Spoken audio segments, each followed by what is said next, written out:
Chapter 4194. If the ceremony was not held, Ji Tianqing could stay for another month or so until the situation was completely stabilized, and then he could leave the boundless heaven continent. But if the ceremony was held, he would not be able to leave within 2 months. After all, the leaders of the 20 forces of the rebel alliance, as well as hundreds of domain masters, had to be present. The preparations for the ceremony would also take a long time.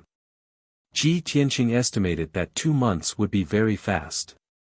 He agreed to hold the ceremony and named it the Boundless Heaven Universal Ceremony.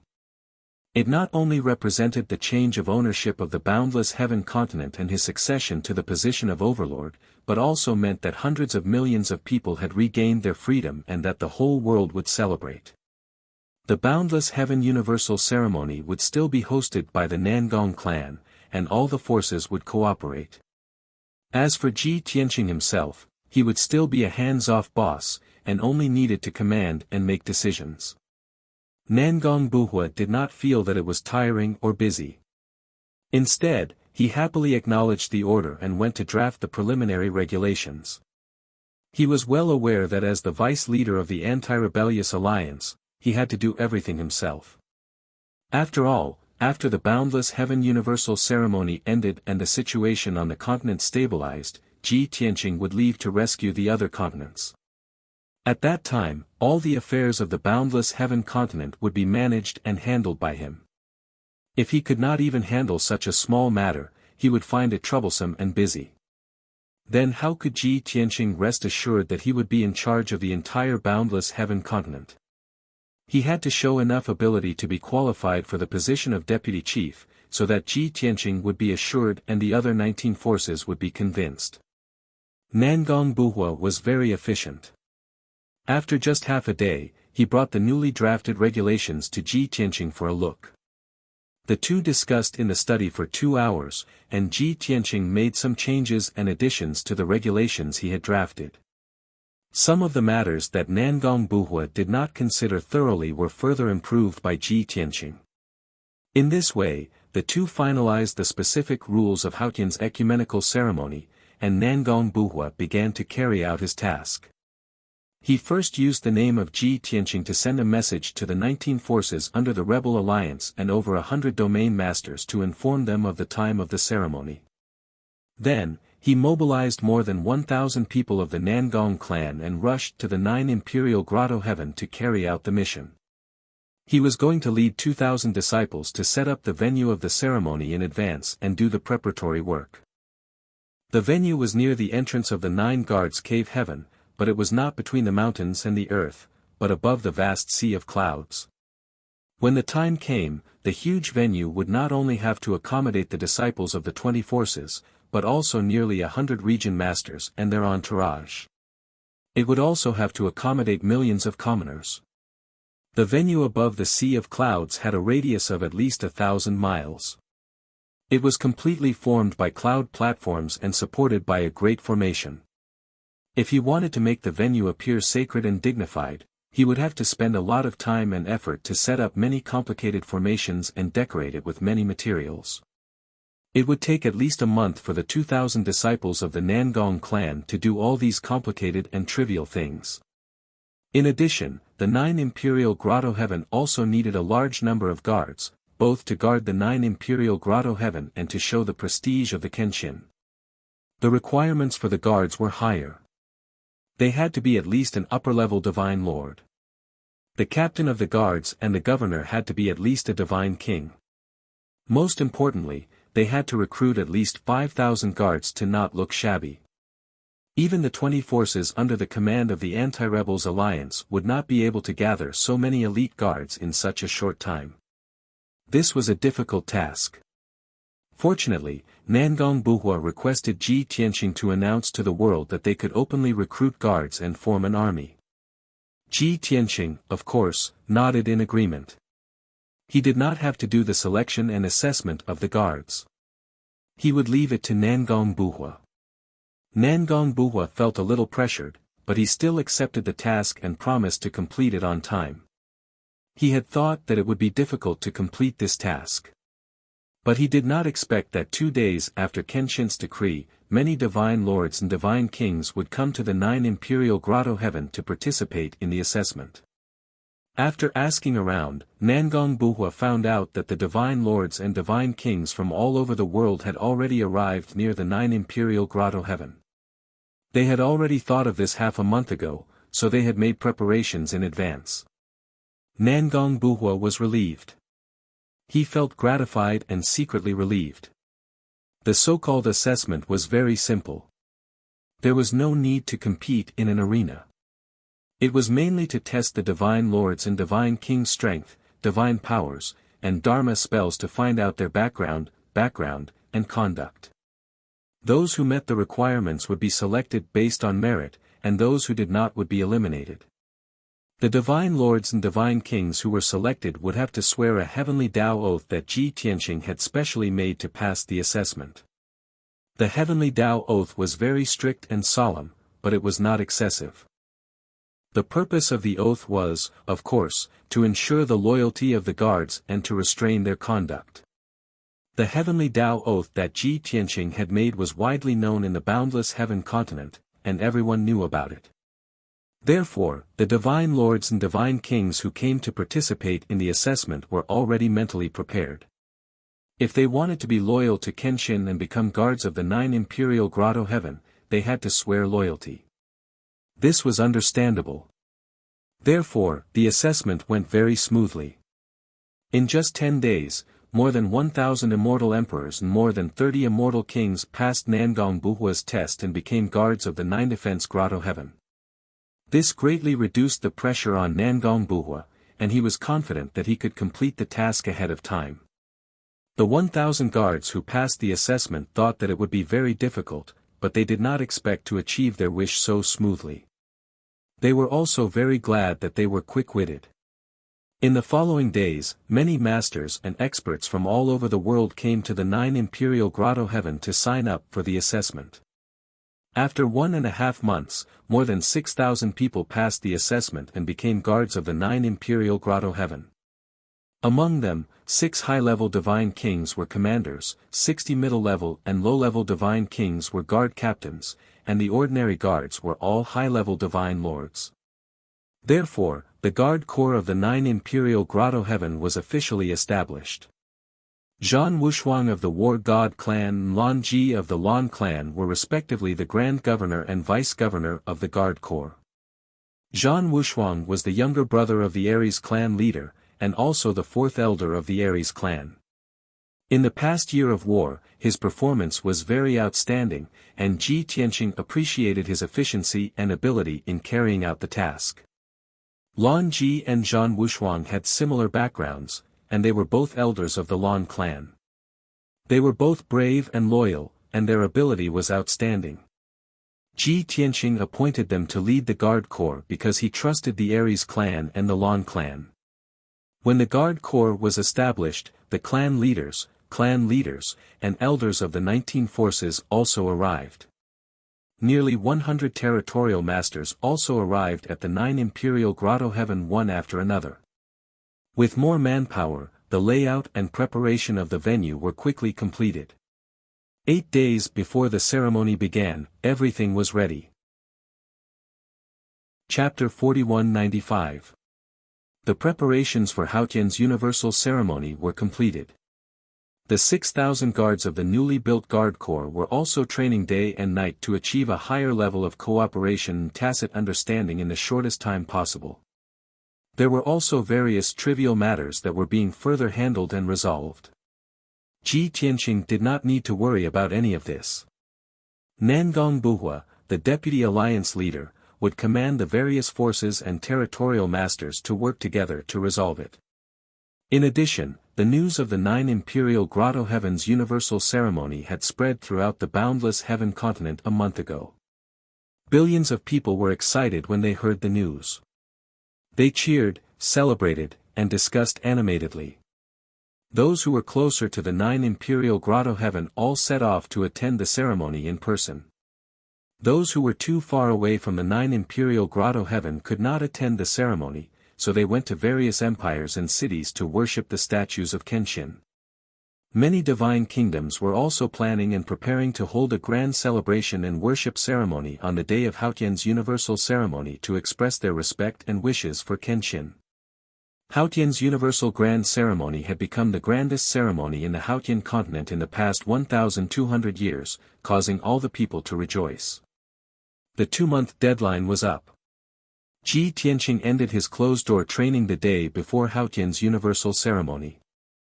2 months had passed in the outside world, but he had cultivated in the distorted spacetime for 8 years. In these 8 years, he had refined all the 200 pieces of divine persona fragments that he had accumulated. After refining those divine persona fragments, he consumed a huge amount of resources to perfect and cultivate the 6th level of the heaven punishment divine technique. He had deduced the 6th level of the technique to the extreme and reached a perfect level. Even so, the 6th level of the divine technique could only allow him to reach the limit of the divine king realm, but could not surpass it. He could only follow his previous train of thought and improve his strength from all aspects. He improved little by little and explored his own limits. On the other hand, the heaven-patching pearl in the 5 elements world had been devouring the star fragments and crystals, as well as many cultivation resources. Ji Tianqing had not finished devouring the star crystals that he had obtained in the extraterritorial starry sky. However, the heaven-patching pearl's power had recovered, and the 5 elements world had been growing stronger, increasing his strength. When he ended his closed seclusion cultivation, his strength already reached 40 times that of ordinary peak divine kings. The number of divine Tao laws he'd grasped had also reached as many as 1,500. In other words, he'd already grasped half of the 3,000 grand Taos that had circulated in the world since the heavens and the earth were split apart. How inconceivable was this? Ji Tianqing couldn't help but guess that probably only the 5 great god emperors were capable of grasping so many divine Tao laws, right? Ordinary peak divine kings did not even dare to think about it. The next day, Haotian's universal ceremony was held as scheduled. Outside the 9 defense caves, under the blue sky, in the white sea of clouds. The cloud platform, which had a radius of 1,000 miles, was beautifully decorated. It was like a fairyland in the heavens, like a dream. On the cloud platform, there were all kinds of decorations and exquisite buildings, pleasing the people who came to watch the ceremony. Upon closer inspection, one would discover that all kinds of exquisite sculptures, buildings, and decorations made of white clouds were the work of master craftsmen. Not only was it perfect for viewing, but it was also very practical. The entire cloud platform looked illusory and ethereal, but it actually formed a powerful divine array, which had super strong defense and power. More than 100 people and people from all over the world scattered around the cloud platform to watch the ceremony. They watched the ceremony with pious hearts, excitement, and respect. It was their greatest honor and pride to be able to witness Kenshin's elegance with their own eyes. The guards of the 9 defense caves had already been distributed around the cloud platform, wearing armor and holding swords, looking solemn and dignified. But the people were emotional, but orderly, and there were no disturbances. Nearly 1,000 first-rate forces from all over the world, and more than 1,000 emperors of the divine kingdoms, also came to watch the ceremony. They presented generous gifts to the 9 defense caves in order to express their respect and congratulations to Kenshin. 100 domain masters, escorted by the personal guards, also presented their gifts and congratulated Ji Tianqing. As for the 20 forces under the rebel alliance, they also presented gifts and congratulations to Ji Tianqing at this grand ceremony. Ji Tianqing sat on the magnificent and sacred throne, accepting the worship of thousands of people and the congratulations of more than 1,000 forces. Nangong Buhua, the deputy leader of the alliance, and the governor of the guards stood behind him. Nangong Nihuang and the elders of the various forces stood on both sides of the platform like guards, waiting for orders at any time. In this way, even if it was boring for Ji Tianqing to sit there, it would not be too tiring. Accepting and registering the gifts from the various forces would naturally be done by his subordinates. He only needed to sit on the throne. After the gifts were presented, more than half a day had passed. Next, Ji Tianqing followed the established rules and gave a speech of thanks and encouragement to the 20 forces, 100 territorial masters, more than 1,000 forces, and emperors. In short, he only needed to go through the motions according to the rules. After he finished his speech, he left the cloud platform, surrounded by the crowd and worshipped by tens of thousands of people. Only the leaders of the 20 forces and 100 territorial masters were qualified to enter the 9 defense caves to see him in person. The remaining 1 million people stayed on the magnificent cloud platform and began to sing and dance in celebration of the grand banquet. After returning to the 9 defense caves and entering the study of the Tianqing Divine Palace, Ji Tianqing finally relaxed. Everyone else had a mission, and only Nangong Ni Huang accompanied him into the study. Looking at the twilight outside the window, he chuckled and said, "Although it's just a ceremony, sitting on the throne for a day and receiving gifts and worship from various forces is also a boring and tiring thing. Speaking of which, it's even more tiring than a big battle." Nangong Ni Huang personally brewed tea for him, brought pastries and divine fruits, and comforted him, "No matter what, this ceremony must be held. It's just that you'll have to work hard for a day. You can rest for an hour first, and when the 100 territorial masters have all arrived, you can go to the conference hall. After today, the overall situation of the boundless heaven continent will be settled. You can leave all kinds of complicated and trivial matters to my father and us to deal with." Ji Tianqing thanked her, picked up the teacup, and slowly tasted it. He smiled and said, "I'm just sitting on the throne, nodding and saying a few words. It's not really tiring. The real tiring ones are you, your father, and so many soldiers. For today's ceremony, everyone has been busy for more than a month. Go back and tell your father that today's ceremony can be held smoothly without any mistakes, and it's all thanks to everyone's efforts. All the soldiers who participated in this ceremony will be given appropriate rewards." Nangong Ni Huang nodded and said yes. After hesitating for a moment, she summoned the courage to ask, "Alliance Master, after the ceremony, will you be leaving?" Chapter 4196. It was obvious that Nangong Ni Huang did not ask this question on the spur of the moment. This question had been hidden in her heart for a long time, and it was only today that she mustered up the courage to ask. The study was very quiet, and only she and Ji Tianqing were in the room. Her expression, eyes, and tone all contained an indescribable and inexplicable meaning. Any normal man would be able to feel her meaning and thoughts. But Ji Tianqing's expression did not change, and his eyes were still clear. He slowly drank his tea and nodded naturally. "Yes. The boundless heaven continent has been saved, but the people of the other 4 continents are still in deep trouble.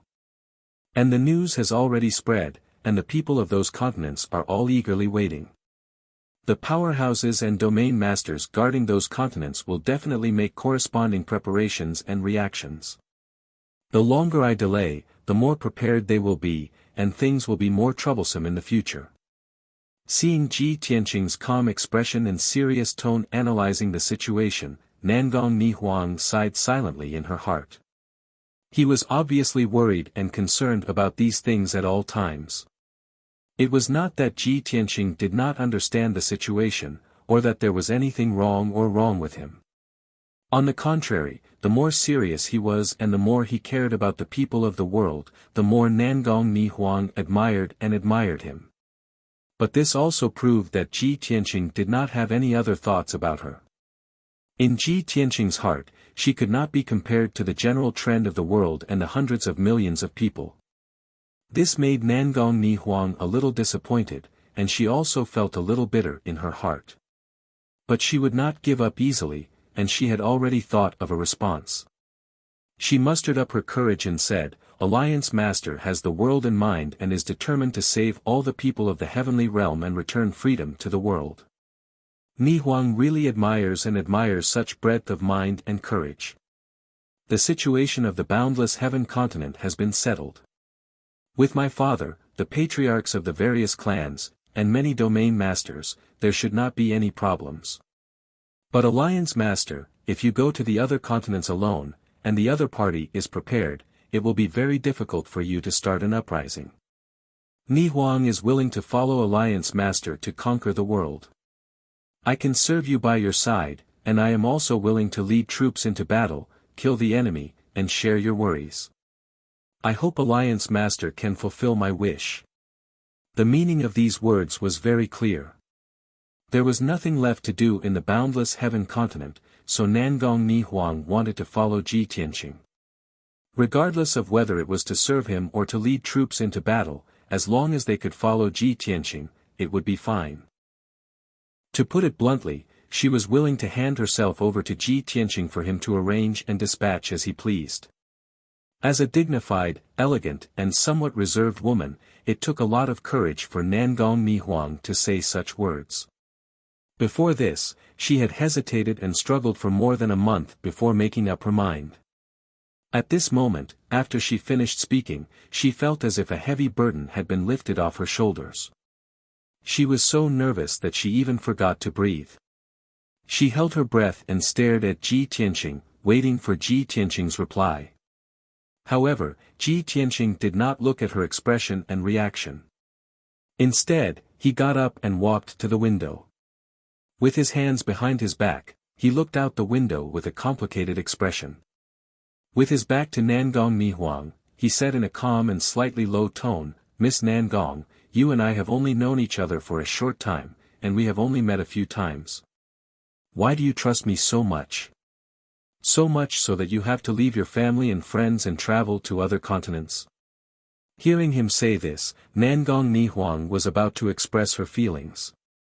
However, Ji Tianqing didn't wait for her to speak and continued, "I've said before that I'm not alone. You've also seen it in the previous battle. Not only did my family follow me, but some friends also followed me. As for the other 4 continents, I also have some old friends and subordinates. Naturally, I will not fight alone. Therefore, you should stay to assist your father and help him manage the boundless heaven continent. To be able to maintain the peace and stability of the boundless heaven continent is also to share my worries, understand?" The meaning he expressed was still considered tactful. In fact, he was reminding Nangong Ni Huang that he already had a family, and his wife and children were by his side. He could not accept Nangong Ni Huang's admiration and pursuit, and he hoped that Nangong Ni Huang would back off. Nangong Ni Huang naturally understood what he meant, and the scene of the decisive battle a few months ago appeared in her mind.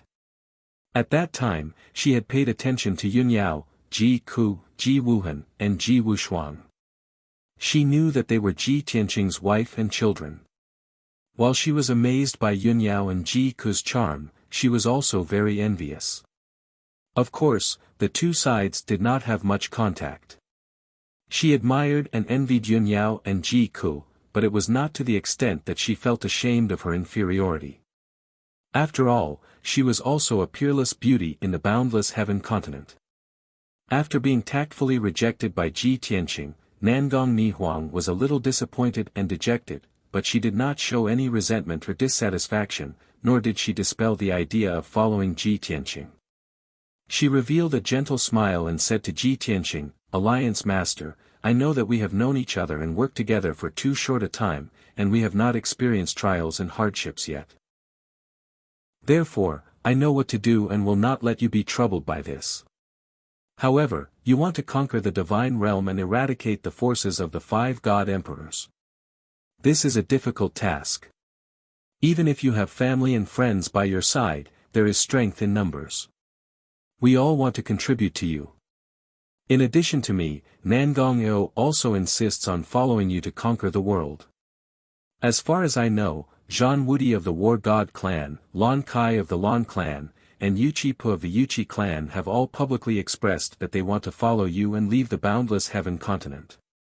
If Nangong Ni Huang's request to follow before was because of love, then, at this moment, when she made this request, it was because she had put aside her love and only cared about passion and righteousness. This made Ji Tianqing feel a little surprised. He raised his eyebrows and asked, Nangong Ao has made great contributions, and there are also Zhan Wudi, Lan Kai, and Wuxia. They are all people with great power, and their performance in the previous decisive battle was very outstanding. Now that the situation in the boundless heaven continent has stabilized, they can stay and enjoy glory, splendor, wealth, and have greater power and status. Why do they want to give up fame and fortune and follow me to conquer the divine realm and risk their lives? Do you know who the next enemy I will face after conquering the divine realm and saving the various continents is? At this point, Ji Tianqing turned around and looked straight at Nangong Nihuang. Nangong Nihuang did not retreat at all. She looked at him firmly and said in a sonorous tone, "The 5 God Emperors. Because everything you've done is for the sake of taking revenge on them."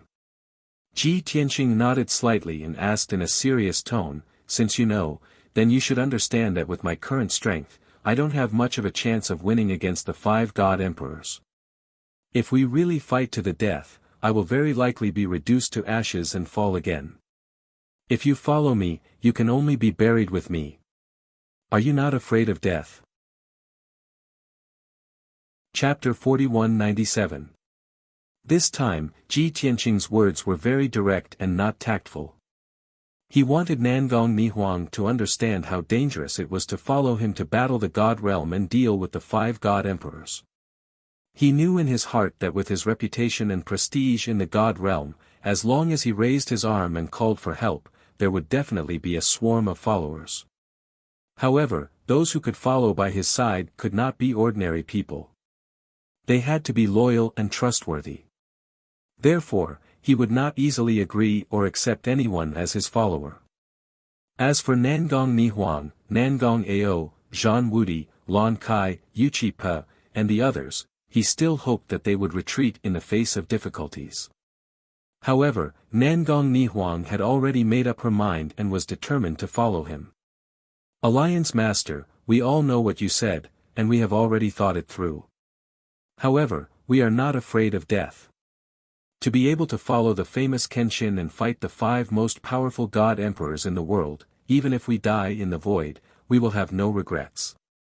In this world, some people covet power, some people covet fame and fortune, and even more people are greedy for life and afraid of death. However, we do not want to live an ordinary and mediocre life.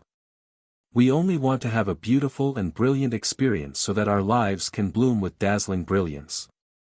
Even if our lives will be very short." When Nangong Nihuang said these words, her expression was solemn as she stared at Ji Tianqing, her eyes shining brightly. Ji Tianqing could see that these were all words from the bottom of her heart, and there was not the slightest bit of falsehood. To be honest, he was somewhat touched. At this moment, Nangong Nihuang saw that he was silent, so she turned and opened the door of the study. "Come in. Tell the Alliance Master personally." She said these words to the several God Kings outside the study. Ji Tianqing turned and saw several young God Kings of different appearances step into the study one after another. These young God Kings were the people that Nangong Nihuang had mentioned just now. Nangong Ao, Zhan Wudi, Lan Kai, and Wuxia. Obviously, when Nangong Nihuang and Ji Tianqing were discussing in the study, these 4 young God Kings were waiting outside the study for the results. The 5 of them had already discussed this and chose Nangong Nihuang to express their wishes. It had to be said that this method was indeed effective. "Greetings, Alliance Master." The 4 young God Kings stood in a row in the study room and bowed to Ji Tianqing. Then, without waiting for Ji Tianqing to say anything, they said in unison, "Lord Alliance Leader, please allow us to follow you to conquer the celestial realm and fulfill our dreams." Nangong Nihuang had already explained their reasons and thoughts, so there was no need to elaborate. Ji Tianqing was a little surprised that they called it their dream. Seeing their similarly bright eyes and the same determined attitude as Nangong Nihuang, Ji Tianqing was a little hesitant. Originally, he wanted to reject them, but after thinking about it, he decided to give them a chance. "I hope that all of you have seriously considered this matter and not made this decision on the spur of the moment. All of you must think carefully. Follow me and leave the boundless heaven continent to conquer the divine realm and challenge the 5 god emperors. This means that all of you will give up glory, wealth, and stability and risk your lives." As soon as Ji Tianqing finished speaking, Nangong Ao, Zhan Wudi, and the other 3 quickly nodded and replied firmly, "Please rest assured, Alliance Master. We have thought it through carefully." Since these 4 guys were so determined and swore to follow him and would rather die than retreat, what else could Ji Tianqing say? After staring at them for a while, he could only nod in agreement. "I have said what needs to be said. Since all of you are so determined, I will fulfill your wishes. All of you may leave. Go and make preparations to say goodbye to your friends and relatives. In about 10 days, I will send a message to inform you." Seeing that Ji Tianqing had finally agreed, the matter was settled. The 4 young god kings were full of joy and quickly bowed to thank him. Then, Nangong Nihuang and the 4 young god kings left the study room together. After they walked out of the study room, Nangong Ao and the others looked at Nangong Nihuang with concern. They wanted to know if there was a result of her discussion with Kenshin. Nangong Ao knew the inside story and even cast an inquiring look at Nangong Nihuang, asking her if Kenshin had agreed. Nangong Nihuang pretended not to see everyone's expressions and eyes and said calmly, "Everyone, our dreams will be realized soon. Next, we have 10 days to prepare and say goodbye to our friends and relatives. Everyone, don't waste time. After all, this should be the first time we leave the boundless heaven continent and go to other continents." After saying that, she waved goodbye to Nangong Ao and the others and quickly left. Even though she pretended as if nothing had happened, Nangong Ao and the others knew that she and Kenshin had talked alone for so long in the study room and must have expressed their feelings. Since she did not mention this matter and her eyes and back looked a little lonely, it was conceivable that the result would be disappointing. Thinking of this, the 4 young god kings could not help but shake their heads and sigh. While sympathizing with Nangong Nihuang, they were also puzzled. As the 4 walked into the distance, they discussed telepathically. "Do you think Miss Nangong has expressed her feelings to the Alliance Master?" More than half of the people in the boundless heaven continent know that Nangong Nihuang only has Kenshin in her eyes and has waited for more than 1,000 years. It's impossible that the Alliance Master doesn't know about this. Looking at Miss Nangong's reaction, the Alliance Master probably still rejected her. Sigh, an almost perfect goddess like her can actually be rejected. It's really inconceivable. Are you kidding? Don't you know who the Alliance Master is? The world-famous Kenshin, how can he be measured by common sense? But I still don't understand. Nangong Nihuang is so infatuated with the Alliance Master and is so perfect herself. Why can't the Alliance Master include her in his harem? That's right. For a supreme powerhouse like the Alliance Master, it's natural for him to have 3,000 beauties in his harem.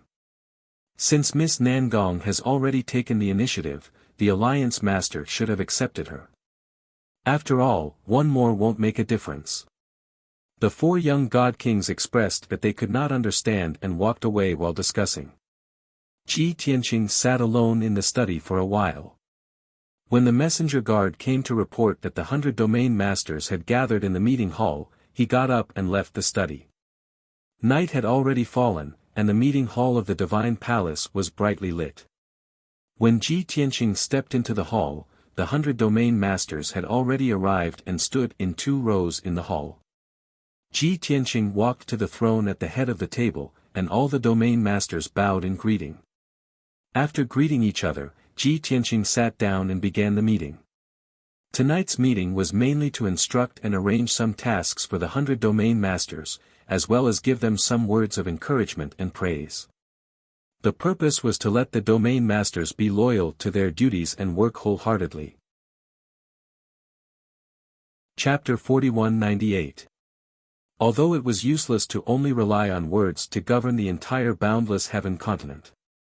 No matter how high Ji Tianqing's prestige was, and no matter how reasonable and intimidating his words were, it was difficult to make all the territorial lords obey him. To truly control the boundless heaven continent, one still needed a clear system of rewards and punishments, clear and strict rules and laws, as well as powerful strength and abundant resources, and so on. However, this was the first time the 100 territorial lords had gathered to meet Ji Tianqing face to face, so they still had to go through the process. Ji Tianqing carried out the meeting in an orderly manner according to the established procedures. The 100 domain lords had all sworn the oath of surrender, and they were all very respectful. They also agreed to Ji Tianqing's instructions and requests without hesitation, saying that they would definitely complete the task and would not disappoint Kenshin. Just like that, the meeting ended after 4 hours. It was late at night. Ji Tianqing left the meeting hall and returned to his residence to meditate and cultivate. The 100 territorial lords dispersed. Some stayed in the cave abode temporarily, while others went to meet the clan leaders and sect masters of the 20 forces.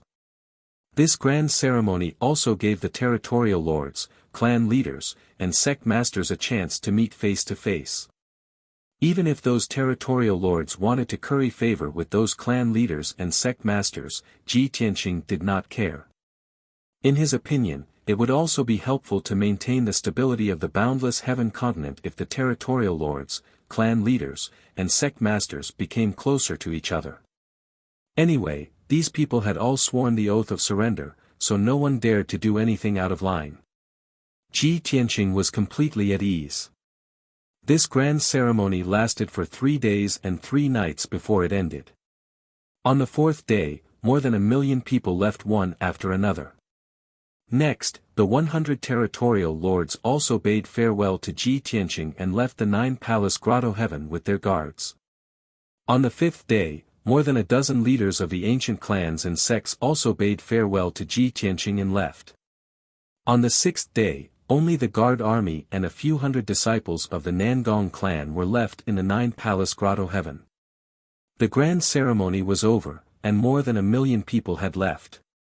However, the venue had to be demolished and cleaned, so it was naturally done by these people. Nangong Buhua led more than 6,000 men and entered a tense and busy state. After 2 months of tempering and experimenting, he had already entered the state long ago and practically took over the affairs of the boundless heaven continent. Almost every day, there would be memorials and letters sent to the 9 defense grotto heaven from various regions, forces, and empires. Nangong Buhua would personally look through the numerous official affairs and make appropriate decisions. He would only ask for Ji Tianqing's advice when he couldn't make up his mind or when he had a difficult decision to make. Of course, now that the situation in the boundless heaven continent was stable, this kind of major event would also become fewer and fewer. On the 10th day, the venue and the subsequent cleanup work were all finished. The 9 royals' cave abode was peaceful again.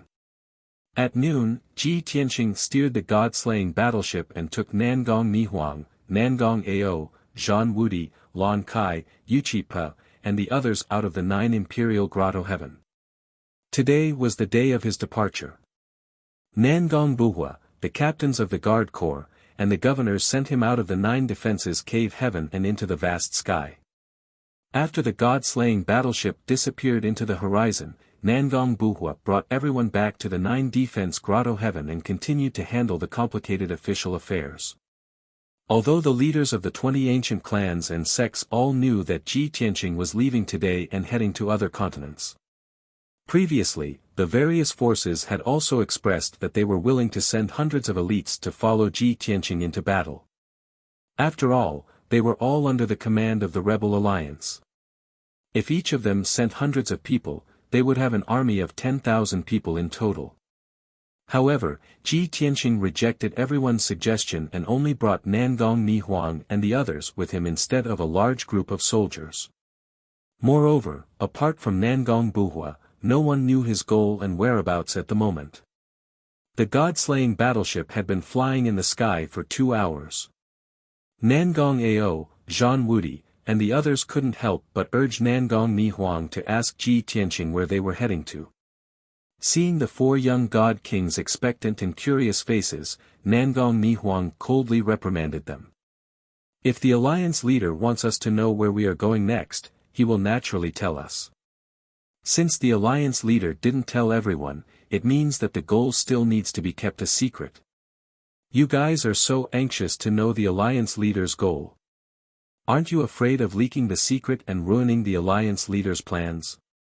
After being rebuked by her, the 4 young god kings were embarrassed and speechless.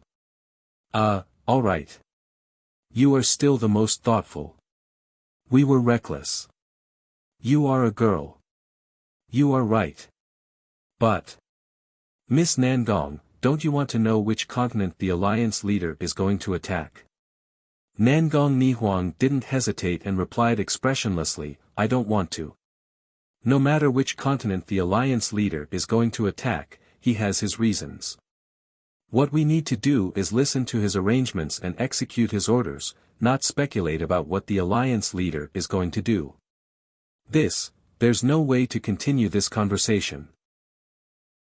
The 4 young god kings were embarrassed and speechless. Only Nangong Ao, who had long understood Nangong Nihuang's character, didn't feel depressed. Instead, he smiled.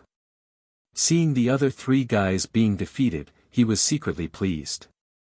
After all, the 4 of them were the best of the younger generation. They were relatively young high-level god kings. Everyone had their own principles and pride. They also had the intention to compete with each other. No one was willing to submit to the other. Unexpectedly, the 4 men, who were all high-level god kings, couldn't even compare to a middle-level god king girl. They were speechless and had no temper. Zhan Wudi, Lan Kai, and Yuchi Pa all shook their heads and dispersed. They returned to their rooms to cultivate. Only Nangong Ao stayed in place. He winked at Nangong Nihuang and asked, Miss, have you confessed to Kenshin? Nangong Nihuang didn't say a word. She rolled her eyes at him coldly. Nangong Ao smiled and then asked, well, I know things may not go so smoothly, but don't be discouraged. As the old saying goes, there is a mountain between a man and a woman. There is a layer of gauze between a woman and a man. Even if Kenshin doesn't understand romance and is a blockhead, as long as you are hot enough, you can melt him sooner or later. Besides, Kenshin is not really a vegetarian. He has 2 wives. As long as you continue to work hard and let him see your sincerity and affection, I believe you will become the 3rd one sooner or later. Before Nangong Ao could finish speaking, Nangong Nihuang, who was a little embarrassed, waved her hand and slashed at him. Although it wasn't a real fight, the lethality of the saber light wasn't strong. However, this method was very effective. Nangong Ao immediately shut his mouth obediently. Nangong Nihuang couldn't be bothered to listen to his nonsense. She turned and left. Returning to her exclusive room, she entered the secret room to meditate. It took her a quarter of an hour to calm down her chaotic emotions before she could cultivate. Chapter 4199. Time always passed quickly during peaceful days. Half a month passed in a flash. The boundless heaven continent returned to peace, and even the undercurrent was gradually disappearing. The remaining forces of the Imperial Tutor and the Azura God Emperor were mostly wiped out, except for a few who escaped to other continents. The ancient clans, top forces, and sects that had once maintained a neutral and wait-and-see attitude obediently went into hiding, as if they were hiding from the world. Now that the boundless heaven continent was Kenshin's territory, they did not dare to have any ideas. It would be good enough if they were not punished by Kenshin. After all, the 20 forces and 100 territorial masters under Kenshin were unprecedentedly loyal to Kenshin. As long as Kenshin gave the order, he did not need to be famous at all. The forces under his command could sweep away all obstacles. Due to Kenshin's supreme prestige and the fact that 90% of the people supported and believed in him, the replacement of the system and laws of the boundless heaven continent was also proceeding exceptionally smoothly. Nangong Buhua was extremely busy every day, but he never complained about being tired. Instead, he enjoyed it. Because Kenshin trusted him and completely handed over the boundless heaven continent to him. And he could use his own ability to govern the boundless heaven continent to become more perfect, peaceful, and beautiful. It was also a very fulfilling thing.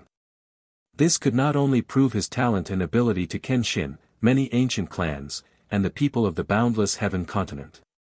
Thousands of years later, tens of thousands of years later, he would still be able to leave his name in history.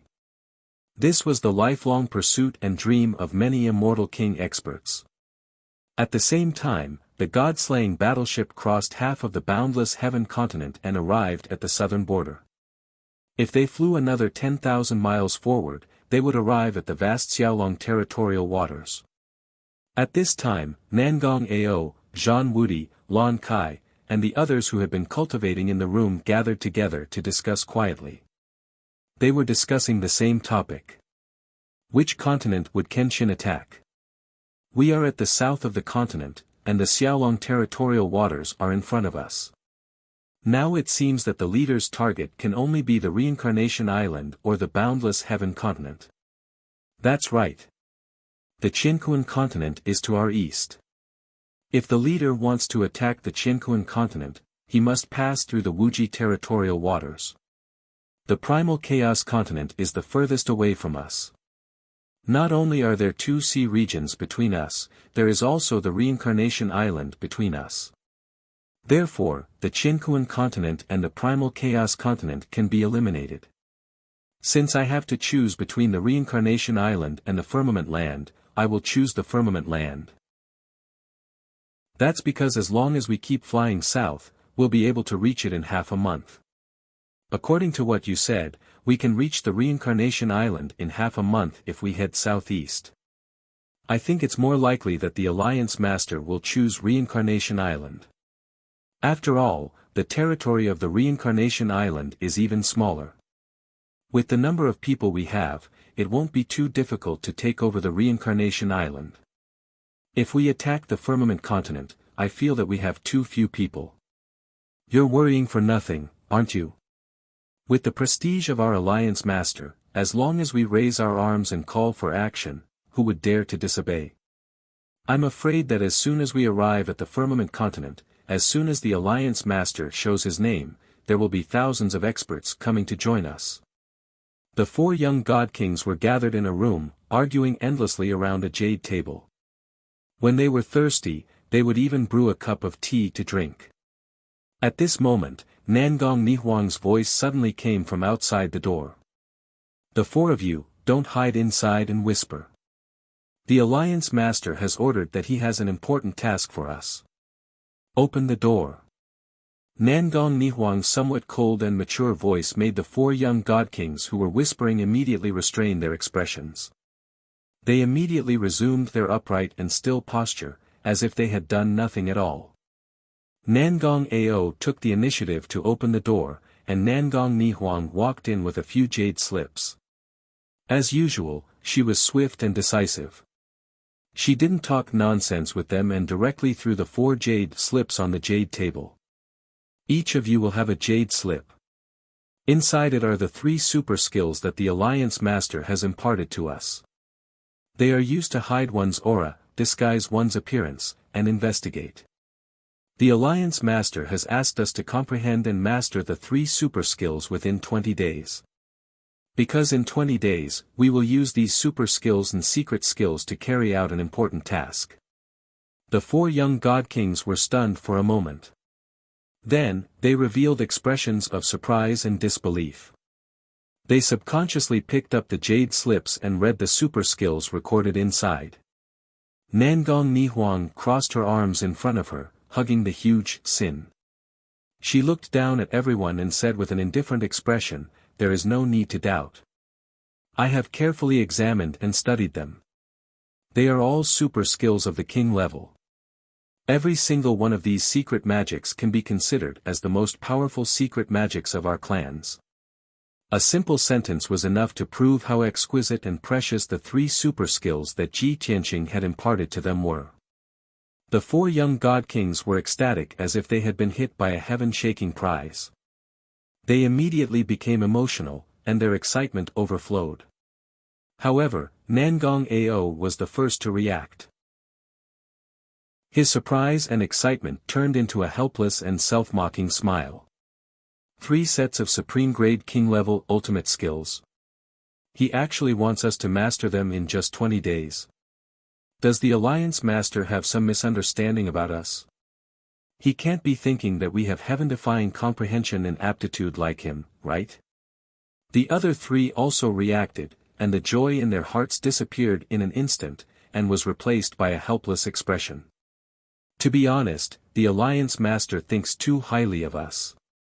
Although we are listed as the 10 heavenly kings of the younger generation in the boundless heaven continent. But to be honest, in front of the Alliance Master's standards and requirements, we are just trash. Master these 3 super skills in 20 days. What the hell? It's already amazing that I can understand and memorize it smoothly. They had just been hit by a huge surprise, but in the blink of an eye, they realized that they were too weak to digest this gift. One could imagine how the 4 young god kings felt. Fortunately, Nangong Nihuang saw that they were so depressed and timely enlightened them. Since the Alliance Master is sure that we can complete it, then we can definitely do it. Everyone, don't worry. Other than the 3 super skills, there are also the Alliance Master's insights and cultivation experiences in the Jade Slips. I suggest that everyone first memorize the 3 super skills before learning the Alliance Master's insights. It should be twice the result with half the effort. The few young god kings hurriedly used their divine senses to explore the Jade Slips. Indeed, they found that there were a few insights recorded in the Jade Slips. Instantly, the 4 of them heaved a huge sigh of relief. They revealed expressions of relief and regained their joyful smiles. Phew. The Alliance Master is so considerate. He almost scared me to death. Look at how useless you are. I was already mentally prepared. If the Alliance Master says we can do it, then we can definitely do it. We have to do it even if we can't. Brothers, the Alliance Master has given us such a valuable gift. We can't disappoint the Alliance Master, and we can't embarrass the clan. Alright, don't waste time. Start cultivating in seclusion right away. Chapter 4200. With 3 top-notch techniques, the 4 young divine kings stopped discussing which continent Ji Tianqing was going to attack. Ji Tianqing trusted them so much and had such high hopes for them. He had even given them such a surprise gift. They knew that it would be too embarrassing if they couldn't master 3 divine abilities within 20 days. Most importantly, they would betray the Alliance leader's trust and lose to the others. Therefore, without needing Nangong Nihuang to say anything, the 4 of them put away the Jade Slips and went back to their rooms to cultivate. Nangong Nihuang didn't stay idle either. She also went back to her room and entered the secret room to cultivate. After all, she was a woman. She was more meticulous and better at figuring out Ji Tianqing's thoughts. While the 4 of them were still discussing where Ji Tianqing was going to attack, she already had an answer in her heart. It wasn't the Firmament Continent, it was the Reincarnation Island. She also guessed that Ji Tianqing wanted them to master the 3 techniques as soon as possible so that they could go to the Reincarnation Island to carry out the investigation mission. She had even been thinking about how to help Ji Tianqing during this time. She had been deducing and imagining how she would deploy the attack on the Reincarnation Island if she was the one planning it. The first step she could think of was to hide after entering the Reincarnation Island and send out elite experts to scout for information. She had to understand the situation on the Reincarnation Island and the forces under the command of the god of the underworld before coming up with a plan. The next plan of action could be based on Ji Tianqing's process of conquering the boundless heaven continent. Of course, she would use the name of Kenshin to contact the major ancient clans and top forces on the Reincarnation Island. No matter what method she used, she would first win over a group of experts and forces to be the foundation of the attack on the Reincarnation Island. Next, she would attack and subdue the leaders of the various territories on the Reincarnation Island one by one. When the forces grew stronger, things would become much simpler. Nangong Nihuang deduced the process and steps. After repeated verification, she felt that there shouldn't be much of a deviation. Then, she painstakingly deduced the details of every step of the plan, trying to minimize the flaws and omissions. Just like this, she had already unknowingly recorded a large amount of information in the jade slip. If Ji Tianxing asked her to come up with a plan as soon as possible, or the deployment of the attack on the Reincarnation Island, she only needed to tidy it up a little before presenting it to Ji Tianxing. As for now, she didn't have to think about these questions anymore. After she collected her thoughts, she focused on comprehending the three divine abilities. Although she was not as strong as Nangong Ao, Zhan Wudi, and the others. However, she was also very unyielding. She was determined to surpass those four fellows and not be looked down upon by them. The deity-slaying battleship kept flying non-stop. After entering the Xiaolong Sea area, it continued to fly southeast. Just as Nangong Nihuang had speculated, the god-slaying battleship's target was the Reincarnation Island. Even though the battleship had been hurrying along, the interior of the battleship was very quiet. Everyone was focused on cultivating. Only the white dragon was left alone in the cockpit, controlling the battleship alone. Ji Tianxing had already entered the distorted spacetime of the Divine Pagoda to continue cultivating and comprehending the heaven punishment divine technique. Yun Yao, Ji Ku, and the others had all suffered some injuries during the battle in the Shura cave heaven. In the past 3 months, they had been cultivating in seclusion in the distorted spacetime. After more than 10 years, their injuries had basically healed. It was worth mentioning that Ji Wuhan's heaven-defying talent and potential were truly displayed after he broke through to the Divine King realm. It had been less than a year since he broke through to the Divine King realm. He had only cultivated in the distorted spacetime for more than 30 years. Now, he had broken through to the second level of the Divine King realm. With his talent and speed of breakthrough, the miracle of breaking through one level per year would probably happen in the next few years. From Ji Tianxing to Bai Feng, Yun Yao, Ji Ku, Nangong Nihuang, and the others, to Ji Wuhan and Ji Wushuang, everyone was working hard to cultivate and become stronger. At this time, the Reincarnation Island, the Firmament Mainland, and the Qiankuan Mainland were in a state of worry, excitement, and anticipation. These three mainlands were located in the east, southeast, and south of the Boundless Heaven Mainland respectively. They were the same distance from the Boundless Heaven Mainland. Since a few months ago, the news of the Kenshin and the Rebel Alliance had spread to these three mainlands. Many experts and forces had heard the news. Later on, the Rebel Alliance had won successive battles, and the Imperial Tutor was completely helpless. In the end, the Shura God Emperor's clone was killed by the Kenshin. The Imperial Tutor and his army were annihilated, and the entire Boundless Heaven Mainland was controlled by the Kenshin. A series of news spread across the three mainlands. Not only did the top experts and forces know, but even the common people knew. The bigwigs and territorial lords who controlled the mainlands were naturally worried. They were as anxious as ants on a hot pan, but they did not know what to do. They knew very well that the Kenshin had already publicly announced that they would overthrow the dark reign of the five-god emperor, rescue the five mainlands of the heavenly realm, and let all the people of the heavenly realm regain their freedom. Then, they, the god emperor's lackeys, would naturally be the targets of the Kenshin's beating and killing. However, the Kenshin's strength was so terrifying that even the clones of the five-god emperor were killed. Ordinary people like them could only be killed by the Kenshin.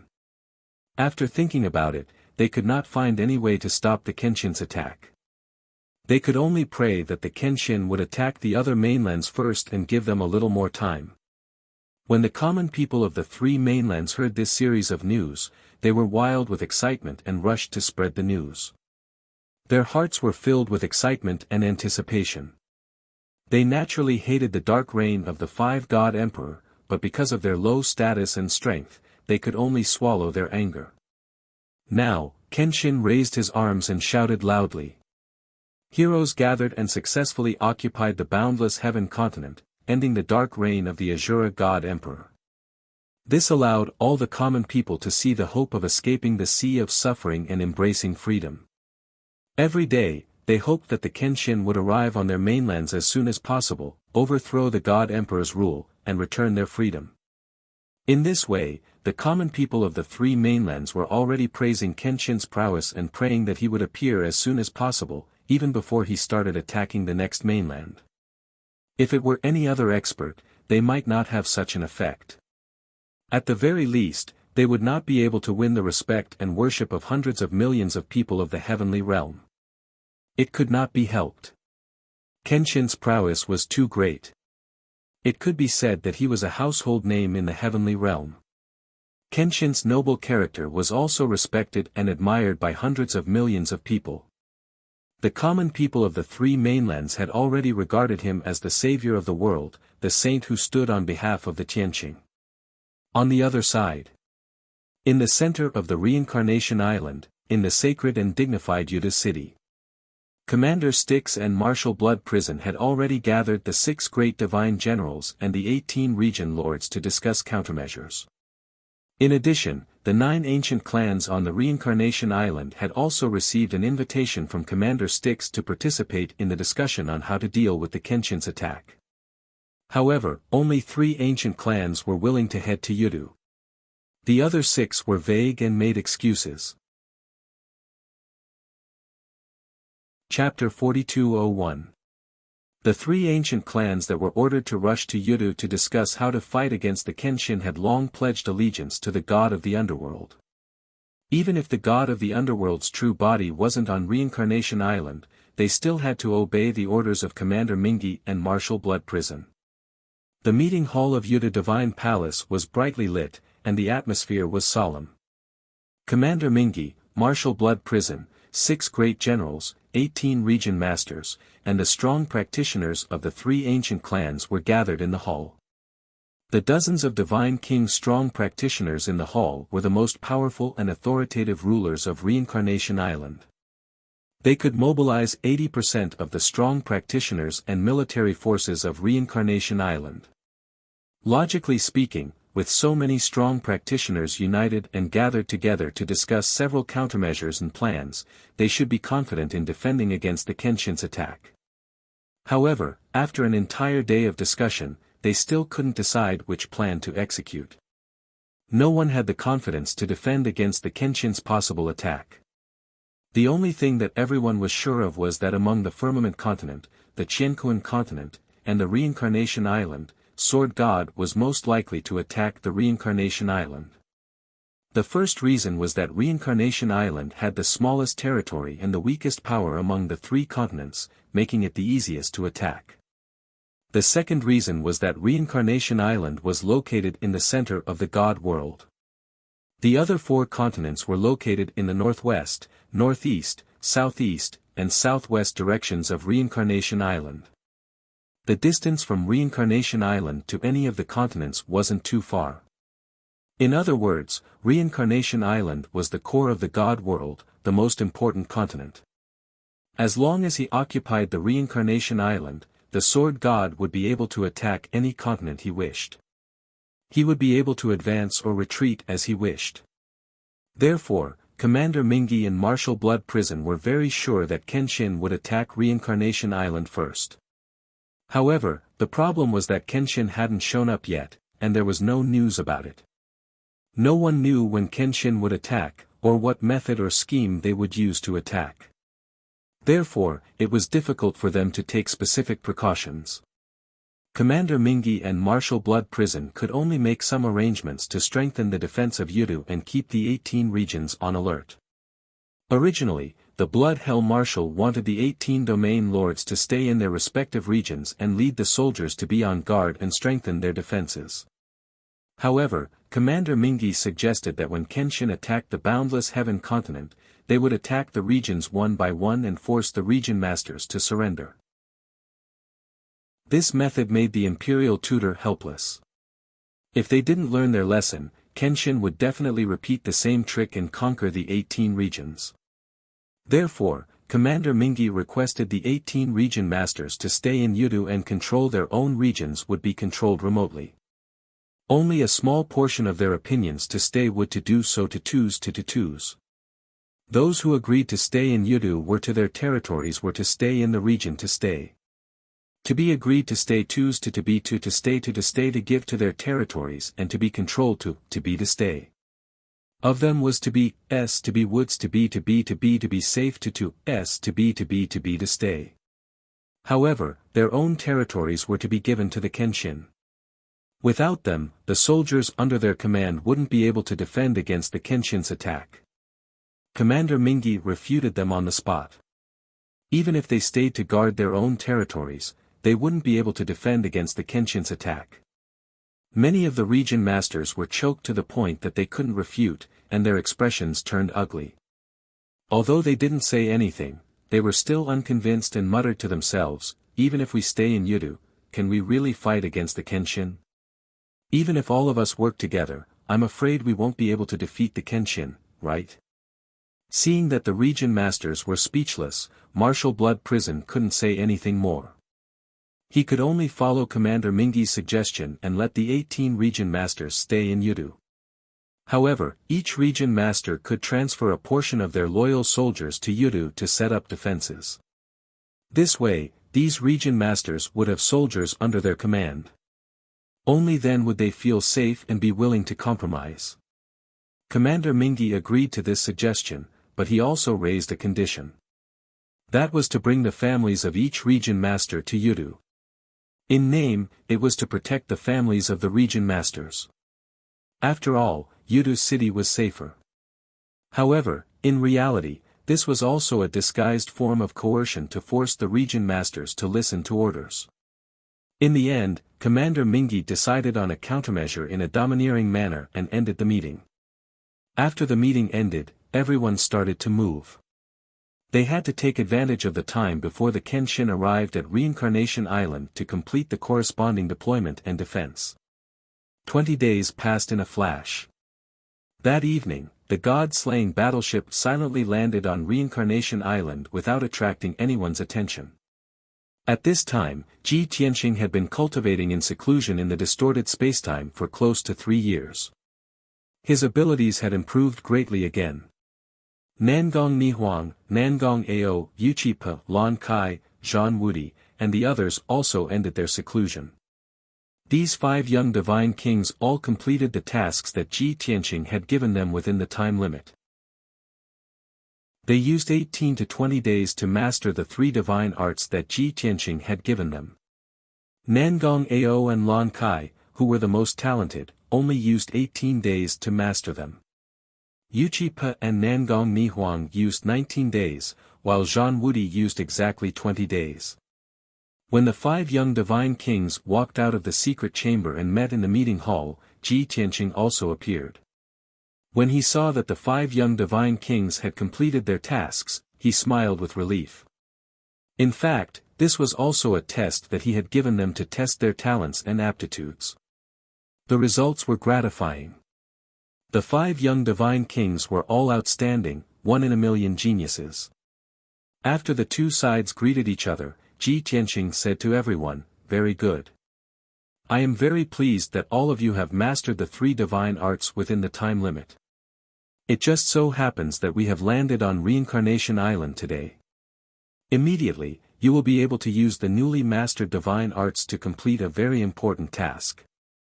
I'm sure you've already guessed my intentions when you're cultivating those 3 divine abilities and consummate skills. That's right, your task is to disguise yourself and sneak into the various regions of Reincarnation Island to investigate the situation and news of each region. We have no informants on Reincarnation Island, nor do we have any forces or soldiers that we can use. Therefore, you must understand the deployment and movements of Reincarnation Island and investigate which ancient clans and forces might be of use to us. I will keep in touch with all of you at all times, and according to your feedback, I will deploy the tasks according to the situation. It is very likely that you will use the newly mastered divine arts to complete some assassination tasks. How about it? Does it sound very dangerous and exciting? Nangong Nihuang, Zhan Wudi, and the others were full of anticipation and nodded in agreement. Ji Tianqing asked again, then do you have the courage to attempt this difficult task? Everyone was excited. They rubbed their hands together, eager to give it a try. They shouted in unison, of course. Chapter 4202. The first day the god-slaying battleship landed on Reincarnation Island. In the evening, Nangong Nihuang was the first to leave the battleship and sneak into the Cold Moon domain to gather information. She used the divine arts and secret techniques that Ji Tianqing taught her to change her appearance and aura. She completely hid her true face and started her operation in the Cold Moon domain.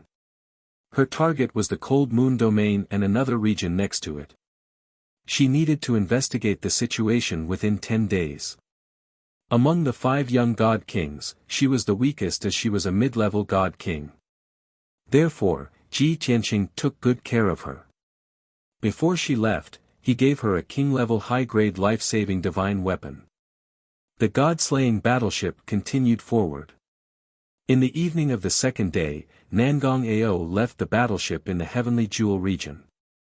He also used his divine arts and secret techniques to change his appearance and aura. He started his operation in the Heavenly Jewel region. His target was the Heavenly Jewel region and the 3 surrounding regions. In the morning of the 4th day, Zhan Wudi left the god-slaying battleship in the White Lotus region and started his operation. His mission was the same as Nangong Ao's. He needed to investigate the situation in 4 regions. In the next few days, Lan Kai and Yuchi Pa also left the god-slaying battleship and entered the designated regions to start their operations. The 2 young god kings each had to investigate 4 regions. In this way, the 5 god kings were in charge of investigating 18 regions. As long as they successfully completed their missions, Ji Tianqing would be able to grasp the situation of the entire Reincarnation Island. In the end, the god-slaying battleship went to Yudu. Ji Tianqing wanted to sneak into Yudu and personally investigate the situation there. Decades ago, when he left the god world for the dragon realm, he went through the space-time tunnel of Reincarnation Island. At that time, he stirred up a storm on Reincarnation Island and created chaos. He even fought with many strong practitioners. He used a series of schemes to deceive many God King strong practitioners in Yudu and sneaked into the Creation Divine Palace to steal the Creation Divine Pearl. Yunyao obtained the Creation Divine Pearl and gathered the 7 Divine Pearls. Her 3 souls and 7 spirits returned, and she obtained all of Goddess Yaoguang's memories and inheritance. She successfully broke through to the God King realm. Even though it had been many years, when Ji Tianqing came to Yudu again, he couldn't help thinking about what had happened back then. After disguising himself, he turned into an ordinary middle-aged man of the god race. He stood outside the gates of Yudu city and thought to himself, the Fortune Divine Palace has been destroyed, and the space-time altar under the abyss of reincarnation is also damaged. He wondered if they had been able to repair it after so many years.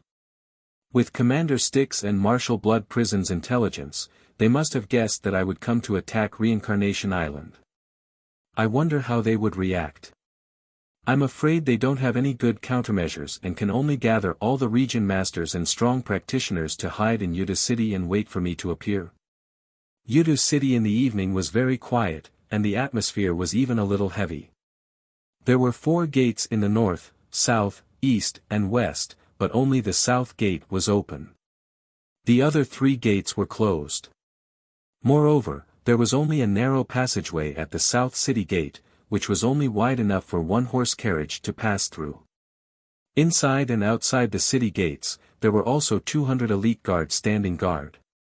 They were all Divine Lord Realm experts. Upon closer inspection, one would discover that there were actually 10 Divine King Realm experts hidden among them.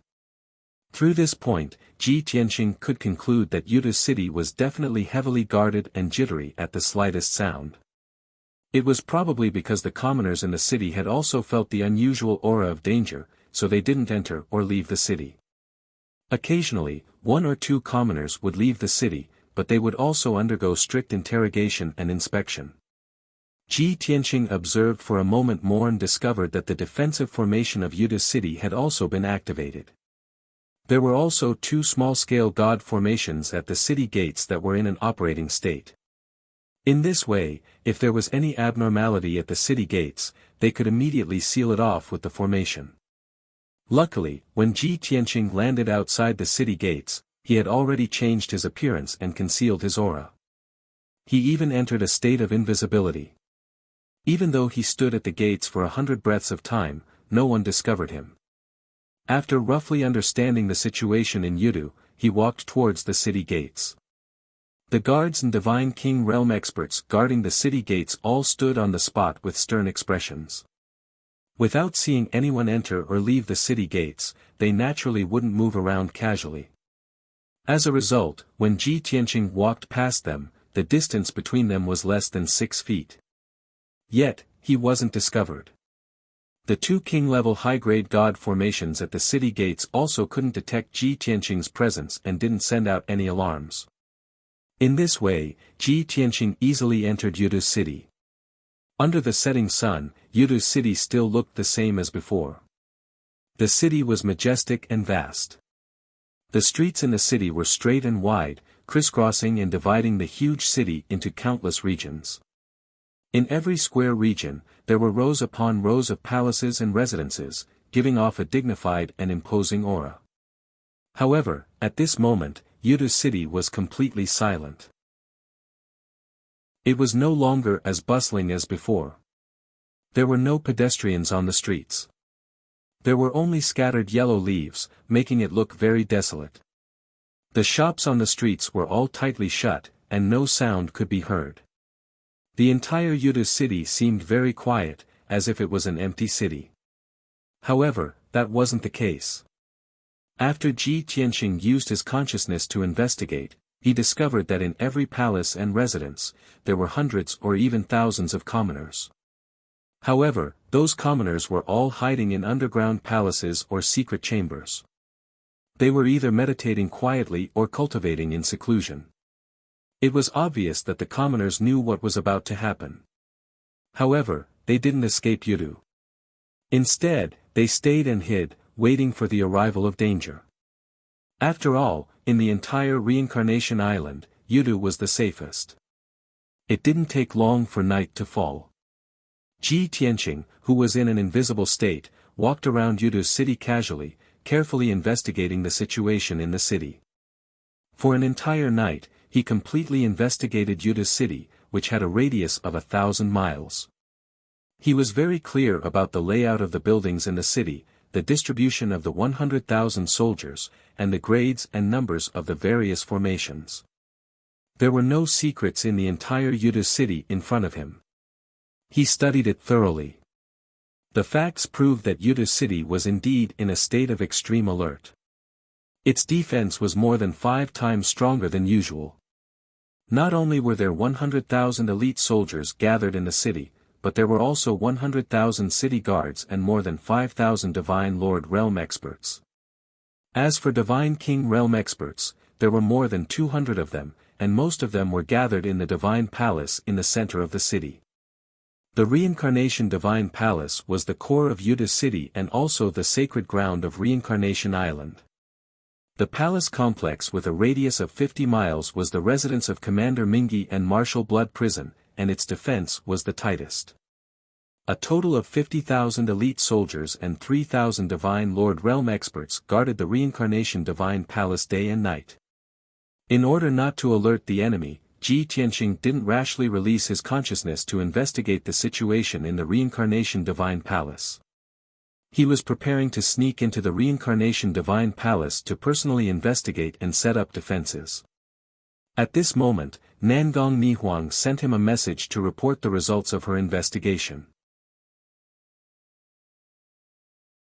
Chapter 4203. Reporting to Alliance Master, after 8 days of searching and investigating, Ni Huang did not let you down and finally obtained the results. Cold Moon and Green Star domains are tight on the outside but loose on the inside. They seem to be in a state of panic and fear. In fact, most of the soldiers and generals left behind are of the middle and lower ranks. Their abilities are weak and there is nothing to fear. Half of the god generals, commanders, and deputy generals are missing. We suspect that they have left the domains and are gathered in Yuda City. In addition, Ni Huang took the risk to sneak into the domain master's manor and didn't find any traces of the domain master. I suspect that I have entered Yudu under orders. If Alliance Master wants to take down Cold Moon and Green Star domains, Ni Huang estimates that you will be able to do so within 3 days. Nangong Nihuang sent a message to Ji Tianqing. The report was brief but clear and straightforward. Simply put, the 2 domains that she was ordered to investigate seemed to be heavily guarded, but in fact, the morale of the army was lax and they didn't have much combat power. After all, those left behind were all of the middle and lower ranks. The high-end combat power and strong practitioners were nowhere to be seen. They had probably been transferred to Yuda City. Even the domain masters of the 2 domains weren't around. One could imagine that the soldiers left behind didn't have much cohesion, let alone morale. If Ji Tianqing wanted to take down those 2 domains, he could do so in 3 days at most. It would be effortless. Nangong Nihuang's report just happened to confirm Ji Tianqing's guess. No wonder the defense of Yudu City had been strengthened by more than 5 times.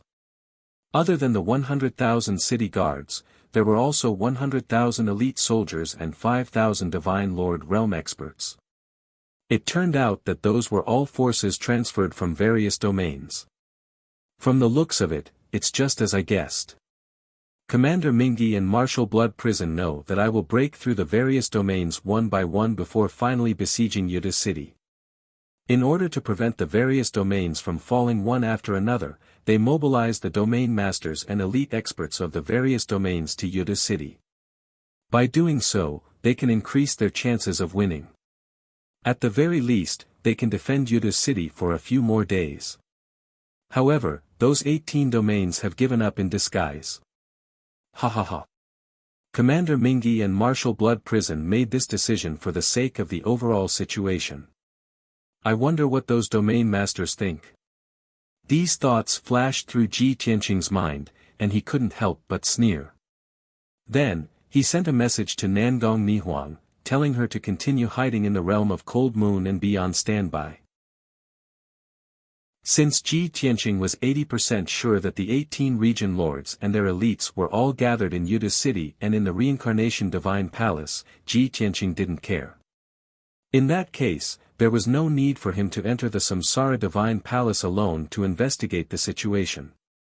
After all, he didn't plan to face Commander Styx, Marshal Blood Hell, and the others yet, and he wouldn't fight them right away. He hid himself in Yuda City and continued to investigate. He carefully studied the city protection formation and defensive formation of Yuda City, deducing the route of the enemy's troops. 3 days later, he finished studying all of this and started to study the important locations near Yuda City. For example, there were several underground palaces hidden deep underground, as well as 2 mysterious altars and formations.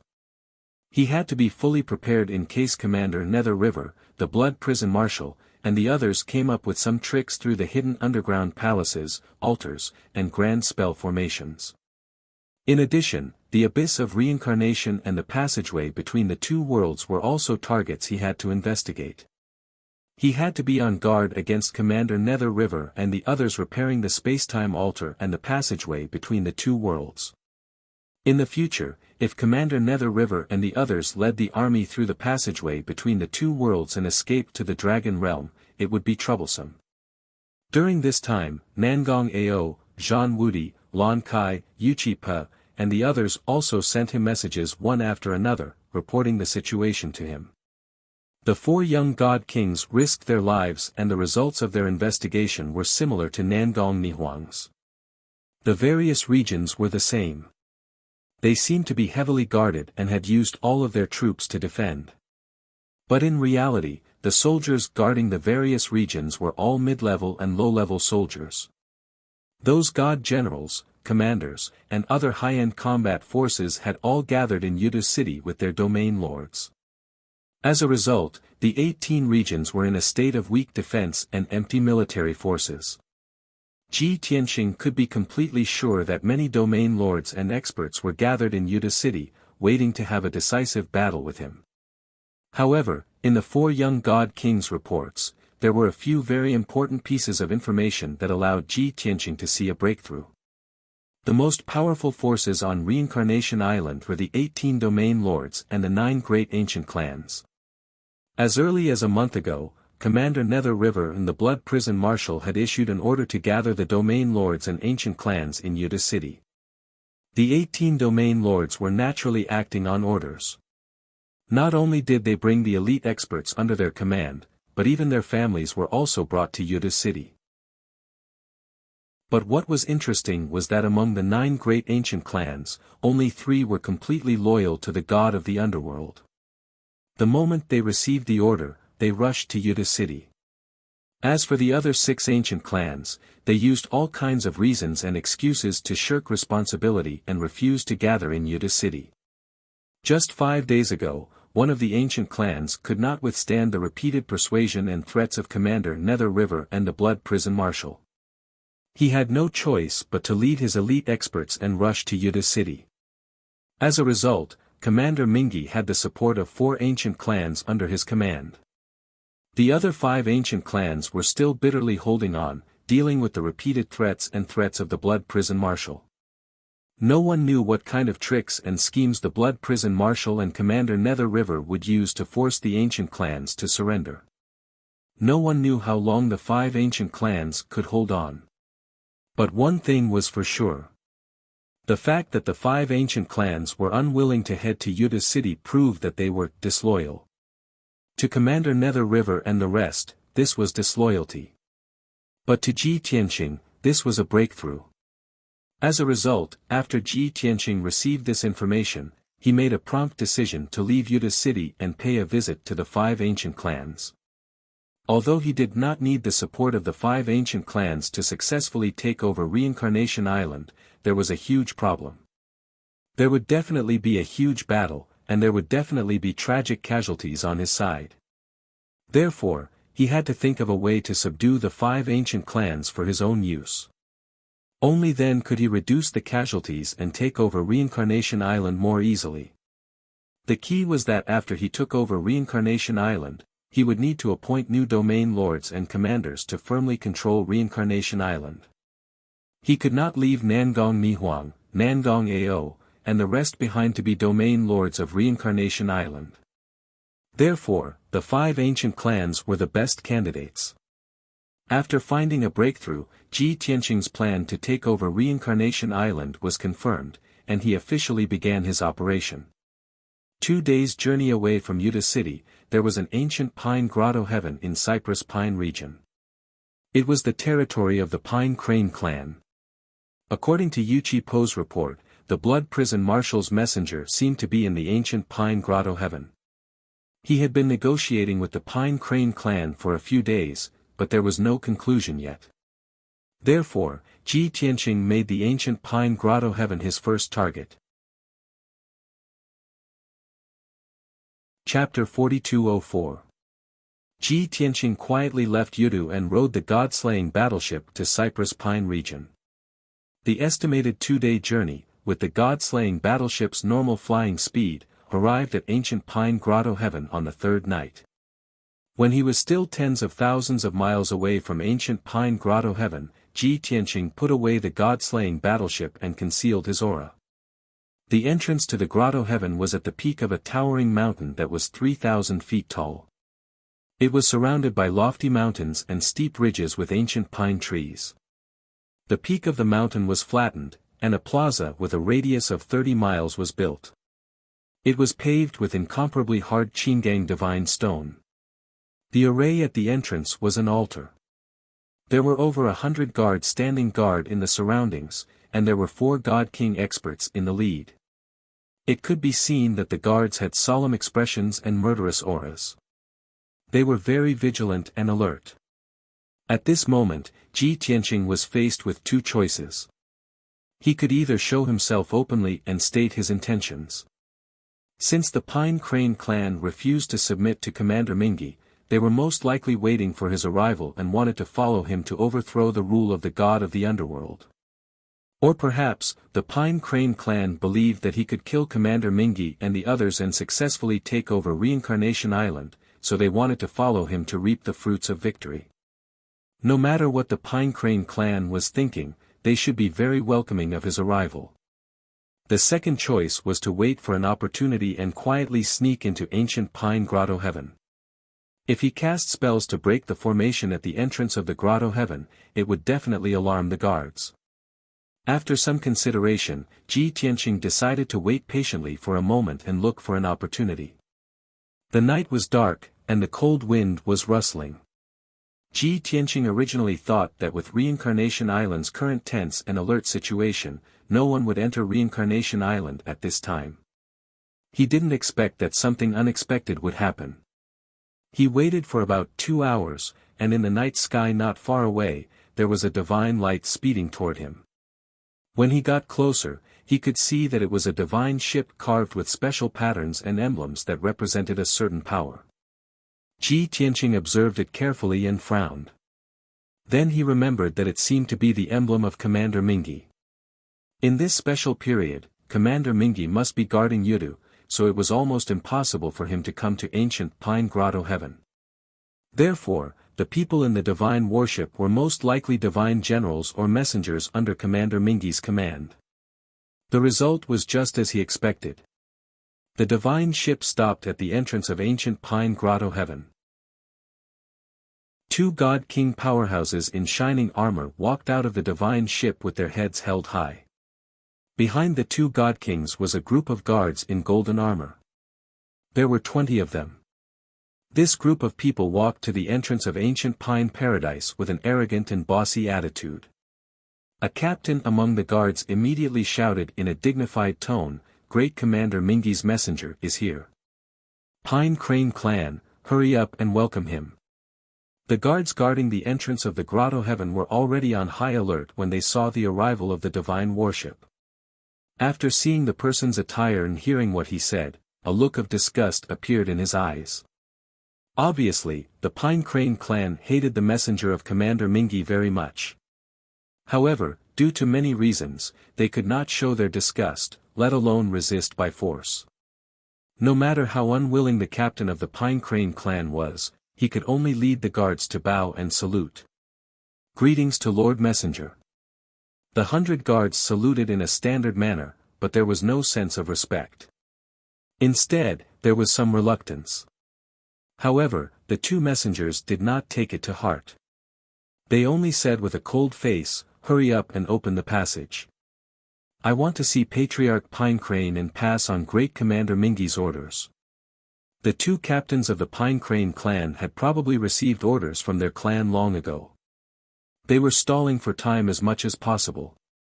As a result, the 2 captains were rambling and trying to change the topic. They were stalling for time with the 2 messengers. They were unwilling to open the formation at the entrance of the Grotto Heaven. The 2 messengers saw through the clues.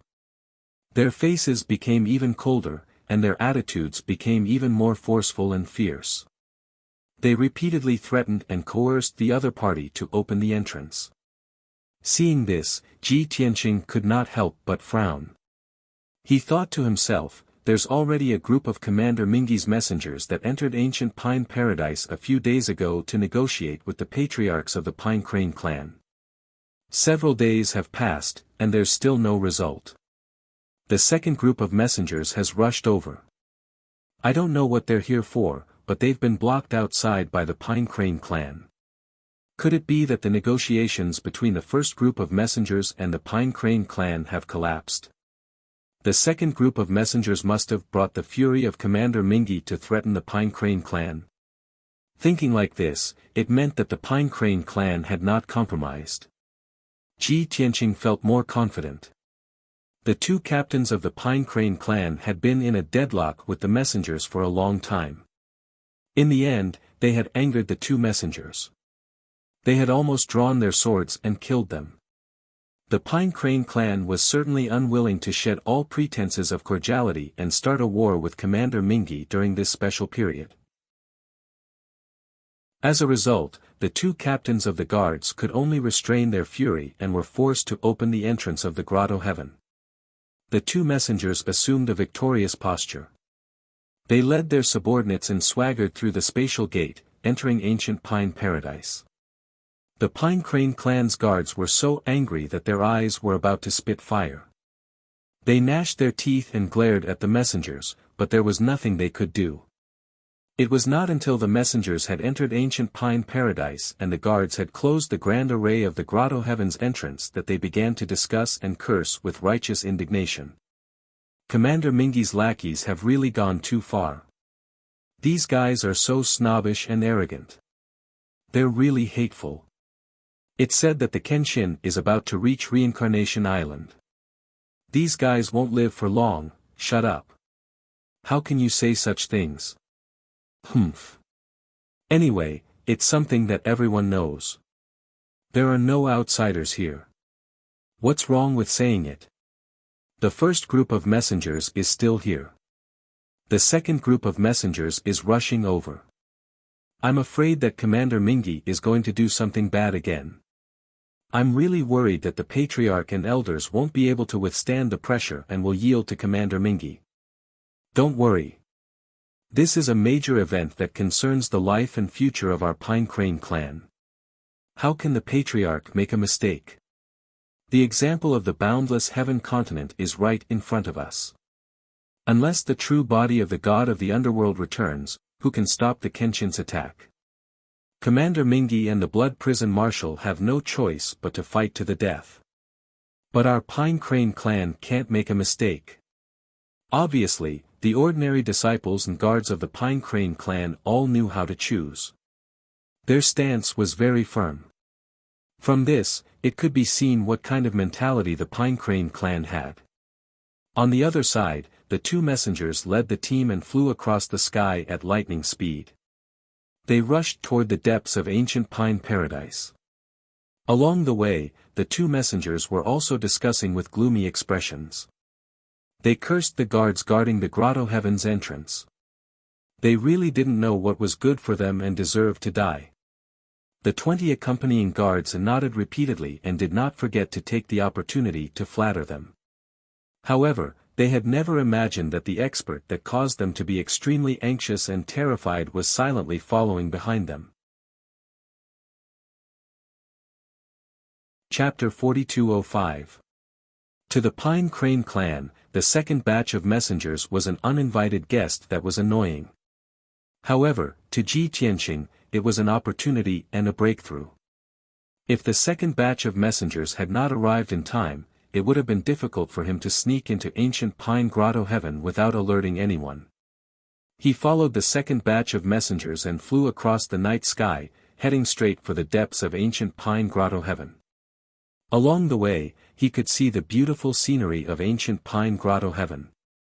However, it was late at night and it was quiet all around.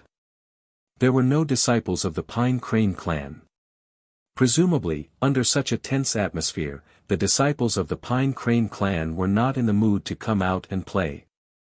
At the same time, in the depths of ancient Pine Grotto Heaven, there was a group of palaces that were lit up in the middle of the night. More than 100 magnificent palaces stood on top of more than 40 mountain peaks. They were arranged in picturesque disorder, forming a natural heaven and earth formation. This was the residence of the Pine Crane clan. The most majestic palace in the middle was the Pine Crane Palace. At this moment, the door of the main hall of the Pine Crane Palace was wide open. The main hall was brightly lit and dazzling. In the magnificent main hall, the Pine Crane clan leader sat on the gilded throne at the head of the hall. He was leaning on the wide back of the chair and holding his chin with one hand. He was in a daze. The clan leader was already over 26,000 years old. His strength had reached the later stage of the 9th-level Divine King realm. He was only one step away from the peak Divine King realm. It was a pity that he had been stuck in this realm for over 8,000 years. Without exceptional talent, aptitude, comprehension, and amazing opportunities and treasures, it would be difficult for him to become a peak Divine King in his life. This thin and skinny old man always liked to wear simple green clothes and black cloth shoes. He also wore a simple and old bamboo hat that had gone through the vicissitudes of life.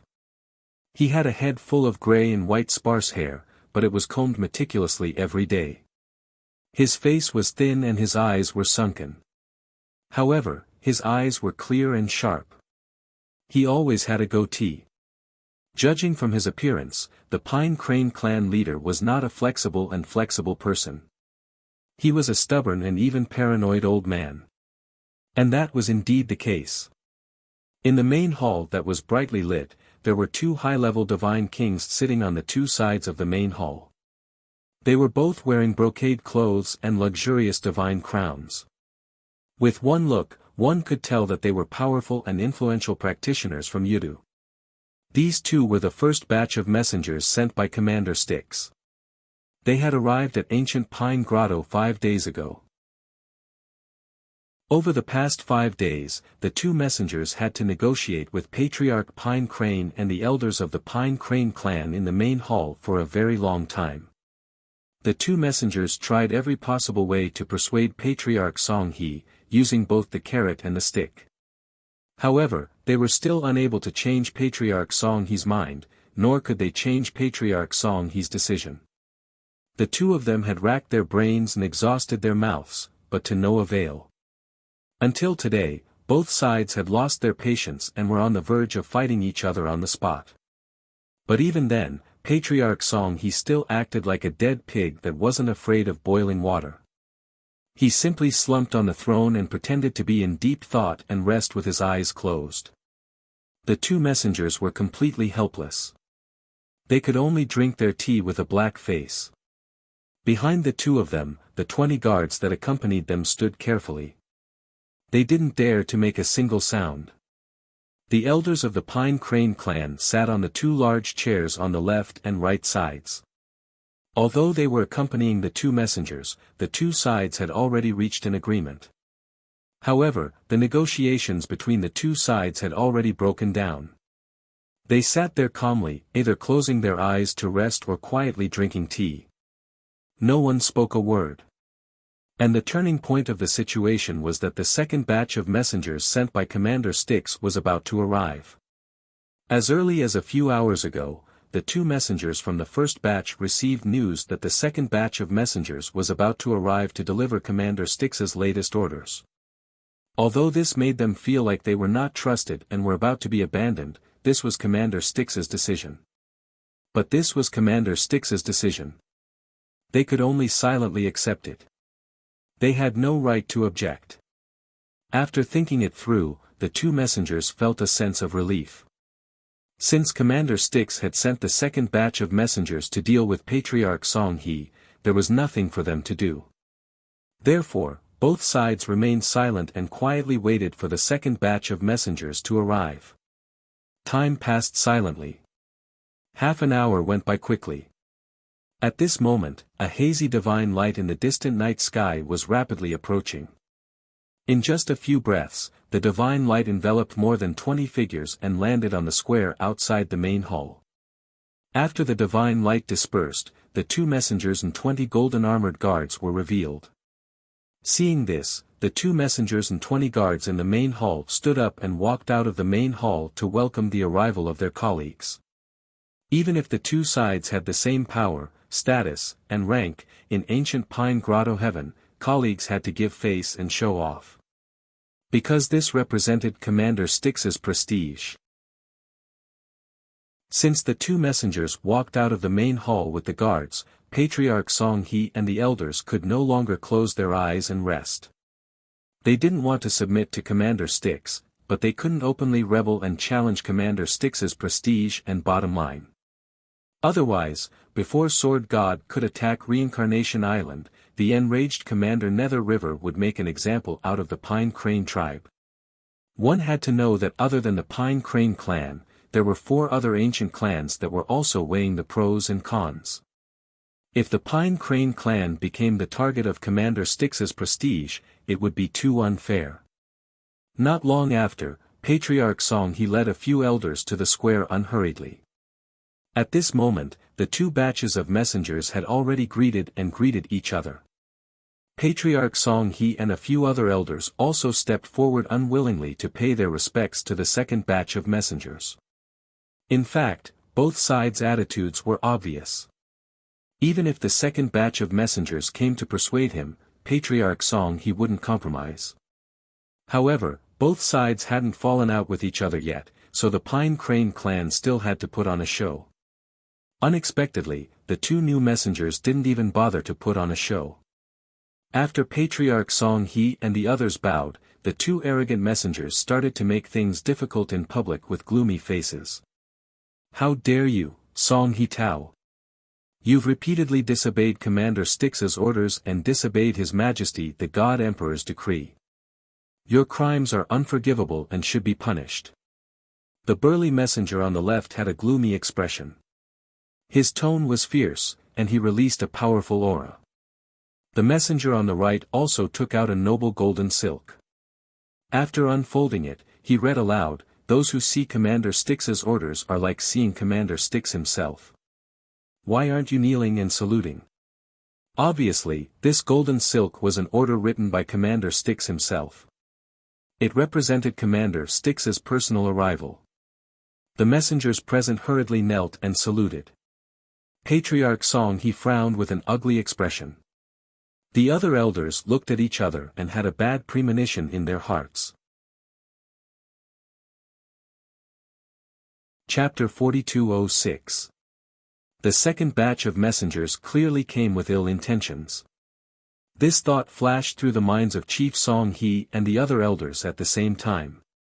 In fact, this was also within their expectations. In the previous 5 days, the Pine Crane clan was stubborn and didn't surrender no matter how the first batch of messengers threatened them. Those 2 messengers must have reported the corresponding situation to Commander Mingi. Because of this, Commander Mingi sent out the second batch of messengers to denounce them. As expected, the messenger holding the golden silk saw that Chief Song He and the rest were still hesitating and didn't kneel. He shouted angrily again, "Song He Tao, you didn't kneel when you saw Commander's decree. Is the Pine Crane clan rebelling?"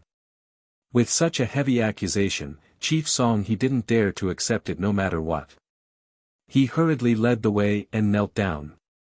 The other elders could only endure the humiliation and kneel behind Chief Song He. When the messenger saw them bowing their heads and listening to the decree, the corner of his mouth curled up into a sneer. Only then did he hold up the golden silk and read aloud, "The Pine Crane clan, an ancient clan with a foundation of 40,000 years and a long history. Since we're based on Reincarnation Island, we should take it as our responsibility to defend against the invasion of foreign enemies.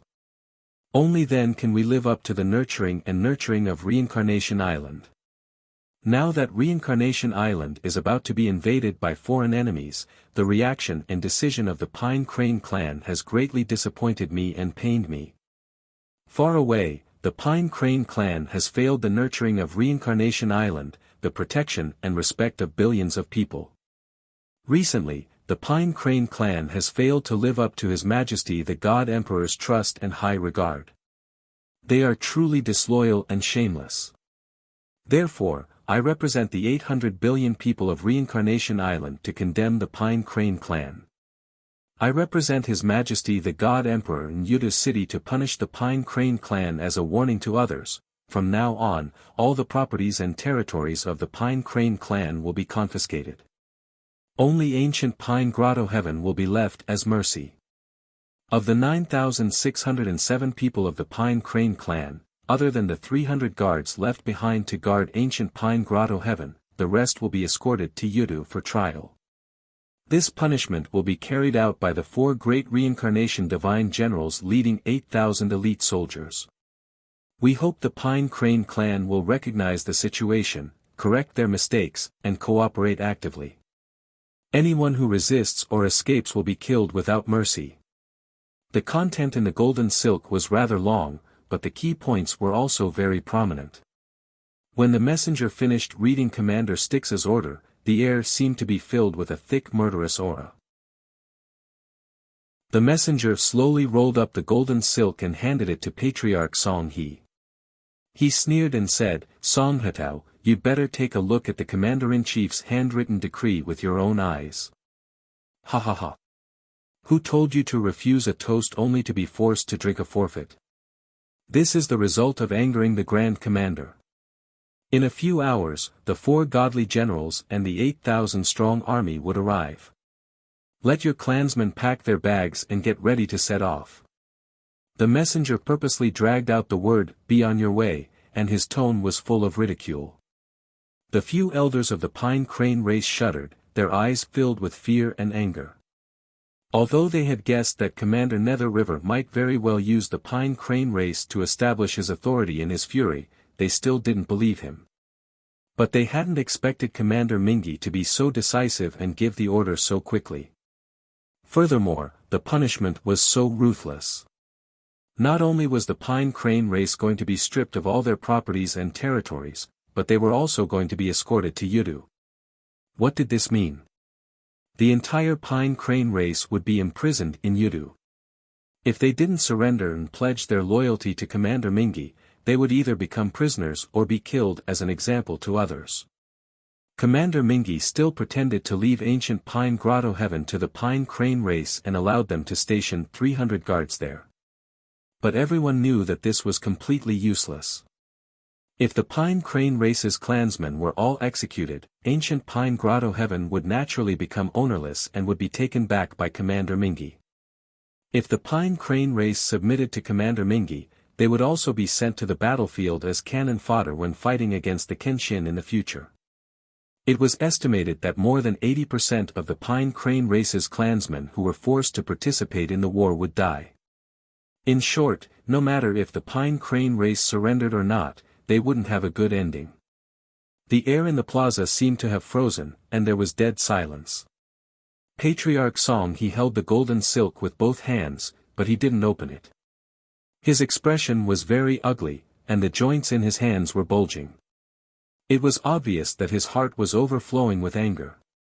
But he lowered his head and didn't make a sound, nor did he get angry. At this moment, there were 2 choices in front of him. He could either accept Commander Mingi's edict and inform his clansmen to prepare. After a few hours, he would be obediently escorted to Yudu to be judged. Or he could resist Commander Mingi's edict and kill the messengers in the plaza. If he chose the former, the Pine Crane race would be finished, and their fate would be controlled by Commander Mingi.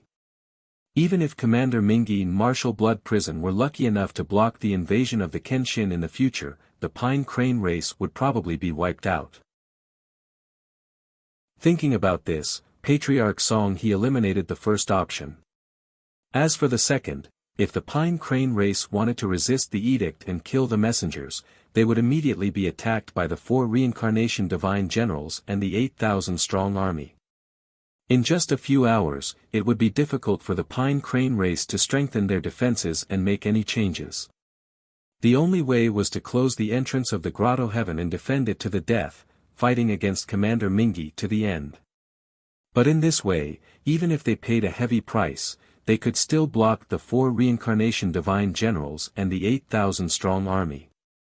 Then, Commander Mingi would send out more troops to attack ancient Pine Grotto Heaven and kill the Pine Crane race disciples. No one could save the Pine Crane race. Unless a miracle happened. Kenshin miraculously descended from the sky at a critical moment to save them. This thought flashed through Patriarch Song He's mind. Even he felt that it was absurd. Where was Kenshin now? It was uncertain when he would come to Reincarnation Island. Moreover, the Pine Crane race had no relationship with Kenshin, so there was no way to contact them. How would Kenshin know about the Pine Crane Race's situation? Why would he risk his life to save the Pine Crane Race? Patriarch Song he felt a little hopeless at this thought. This choice seemed to be a dead end. No matter how he looked at it, the Pine Crane Race was forced into a dead end. At this moment, the Pine Crane Race elders were also at a loss. They looked at their patriarch and waited for him to make a decision. If their patriarch decided to surrender, they could only endure the humiliation. If their patriarch decided to resist, they would not hesitate to kill him. The messengers also sensed that the atmosphere was a little strange. They seemed to have guessed Patriarch Song He's thoughts.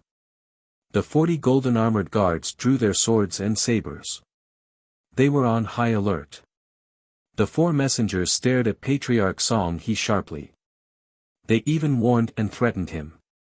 Song Hetao, don't keep making mistakes and bring harm to the entire Pine Crane race. The 4 reincarnation divine generals and the 8,000-strong army will be here soon.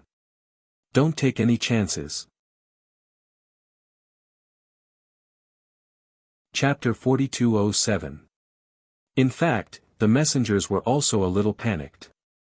While they were talking, the 4 reincarnation divine generals and the army of 8,000 would soon arrive. In fact, the army would take at least 12 hours to arrive.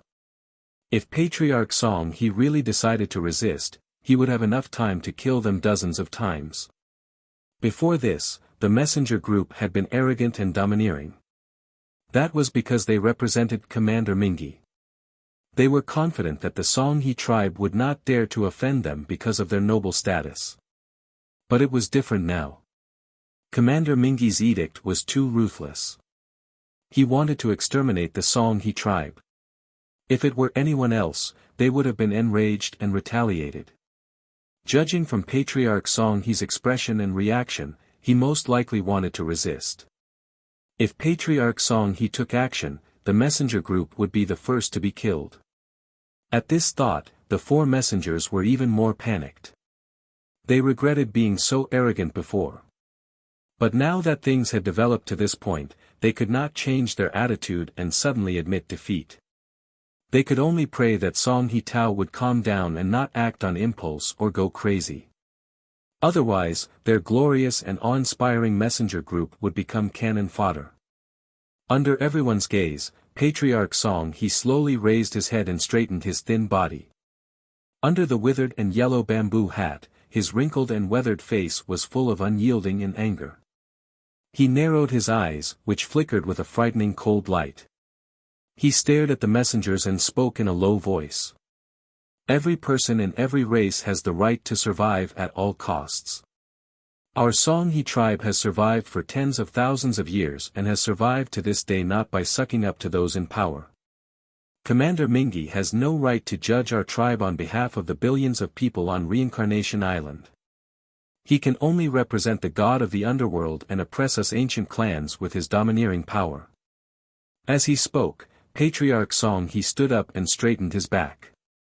The elders of the Song He tribe also stood up and stared at the messengers angrily. They had already guessed what their patriarch was going to say. While they were worried, they also felt hot-blooded and proud. After all, they were descendants of ancient clans. Nobility and pride flowed in their bones. They were willing to give up their lives for their pride and dignity. This was very difficult for ordinary people to do. But to the disciples of the ancient clans, in the face of life and death, they could carry it out. The atmosphere in the square changed. It was no longer deathly still. Instead, it was filled with biting cold winds and murderous intent. The messengers began to panic. They were intimidated by Patriarch Song He's aura, and they couldn't help but retreat. Song Hetao, what do you want? Song Hetao, have you gone senile? If you dare to go against the Grand Commander's orders, you'll be killing everyone in the Pine Crane tribe. Elders, what are you still standing there for? Hurry up and persuade your patriarch, he wants to kill all of you. Song Hetao. This is Reincarnation Island, His Majesty the God Emperor's territory. We are all His Majesty the God Emperor's people. It is the duty of you and the Pine Crane race to obey His Majesty the God Emperor's decree. Don't make a mistake. However, not only did the elders of the Pine Crane clan not dissuade their patriarch, they even secretly ordered the guards near the divine palace to gather. Since they had decided to fight back, they had to surround the group of messengers. No one could be left alive. Patriarch Song He also turned a deaf ear to the messenger's words. He looked up at the night sky with a solemn expression and sighed in a sorrowful and heavy tone. In the Great Tribulation era, my Pine Crane race doesn't want to have a meteoric rise. We only want to avoid disaster and protect ourselves, but we can't do that. Commander Mingi has gone too far. My race has endured for 1,000 years, but in the end, he doesn't even give us a way out. There's no way out, so I can only fight with all my might. Ancestors of the Pine Crane race, please forgive this unfilial descendant. At this moment of life and death, I have no choice but to go crazy for once. Anyway, no matter what I choose, I'll die. Since that's the case, I'd rather die with dignity than disgrace the face and integrity of my ancestors. Patriarch Song He's voice wasn't loud, but it had a kind of soul-stirring power that reverberated in the square. If it were someone else who said this, it would be somewhat hypocritical. However, when it came from his mouth, it didn't feel hypocritical. It even felt a bit tragic and hot-blooded. At this moment, the elders were also affected by his momentum and threw away the consequences and worries. Their blood was boiling, and their fighting spirit was burning. There was only one thought in their minds. Even if they would die in the end, they had to fight to their heart's content before they died. Song He Tao, you're crazy. You're really crazy. The messenger who held the golden silk and read the decree suddenly panicked and shouted anxiously. The other 3 messengers saw that the situation was not right, so they hurriedly took him and the guards and flew away. Even if it was a bit embarrassing, and it would weaken Commander Mingi's prestige, they couldn't care less. They had to escape from ancient Pine Grotto Heaven and save their lives first. After a few hours, when Divine General Samsara and the army arrived, they would naturally take revenge for them. The 4 messengers secretly swore that when the time came, they would definitely torture Patriarch Song He and the elders ruthlessly to dispel the hatred in their hearts. However, they could only think about it. Take them down, don't leave a single one alive. Patriarch Song He suddenly raised his hand and gave the order. His tone was exceptionally decisive and domineering. The 6 elders who had been ready for a long time took out their divine weapons without hesitation and rushed toward the 4 messengers with murderous intent. At the same time, more than 300 divine lord guards rushed out of the night sky around the square and formed a circle in an instant, intercepting the group of messengers. What followed was a bloody battle where the number of people was not equal. 6 divine king realm elders led more than 300 divine monarch realm guards to besiege the 4 messengers and 40 guards. From the very beginning, this battle was a one-sided suppression. Whoosh whoosh whoosh. Whoosh whoosh whoosh. One side wanted to silence the messengers as soon as possible, while the other side wanted to break out of the encirclement. Both sides unleashed their ultimate skills with all their might, releasing thousands of dazzling divine lights that interweaved in the night sky to form a dazzling scene. All kinds of divine skills and secret skills collided, creating a loud rumbling sound that reverberated between heaven and earth. The square with a radius of 10,000 feet was completely covered by the 5-colored divine lights. Patriarch Song He stood in the night sky and stared at the battlefield expressionlessly. He did not attack. He only silently opened the defensive array of the square to prevent the shockwaves of the battle from spreading out and destroying the surrounding palaces. In just 15 minutes, the battle was about to end. The messengers were slaughtered. Only 2 messengers of the 7th Divine King realm were still alive, but they were also severely injured. Before they died, one of the messengers used all his strength to find an opportunity to send out a message jade slip. He wanted to spread the news of the Song He tribe's rebellion. Whoosh! The jade slip flew into the night sky and was about to disappear. The expressions of Patriarch Song He and the other elders changed, and they all looked anxious. Chapter 4208. Since the Pine Crane clan had decided to silence them, they had to kill all the messengers, and the news could not be leaked. And now, before the messenger died, he actually sent out a transmission jade slip. After a while, the 4 reincarnation divine generals and Commander Mingi would receive the news and know that the Pine Crane clan had rebelled. In that case, the Pine Crane clan would not even have time to prepare. They would be besieged and slaughtered immediately. No matter what, the communication jade slip could not be sent out. However, the jade slip had already risen into the sky and was about to disappear into the night. Even a powerhouse like clan leader Pine Crane could not stop it in time. The nightmare and doomsday of the Pine Crane clan were about to arrive with the disappearance of the communication jade slip. The 2 messengers, who were on the verge of death, also showed a look of relief. At this critical moment, a dazzling white light suddenly shone in the night sky, and an unexpected figure appeared.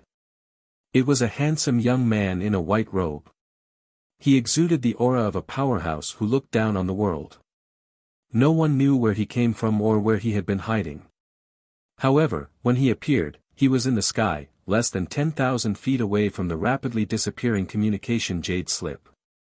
He waved his right hand and shot out a beam of golden light, which condensed into a huge palm and accurately grabbed the communication jade slip. As the golden palm retracted, he grabbed the communication jade slip and turned to look at clan leader Pine Crane and the 2 messengers in the square. Then, he crushed the jade slip with a calm expression. He opened his fingers and let the jade slip powder scatter into the night sky. At this moment, the square was silent. Everyone's eyes were focused on the white-robed young man. Their hearts were filled with shock and disbelief, but they forgot to exclaim and shout. When everyone saw the white-robed young man's appearance, someone immediately recognized him. Kenshin. It's Kenshin. The first to exclaim was the Pine Crane clan's Grand Elder. More than 1,100 years ago, he had a brief contact with Kenshin, so he naturally recognized him.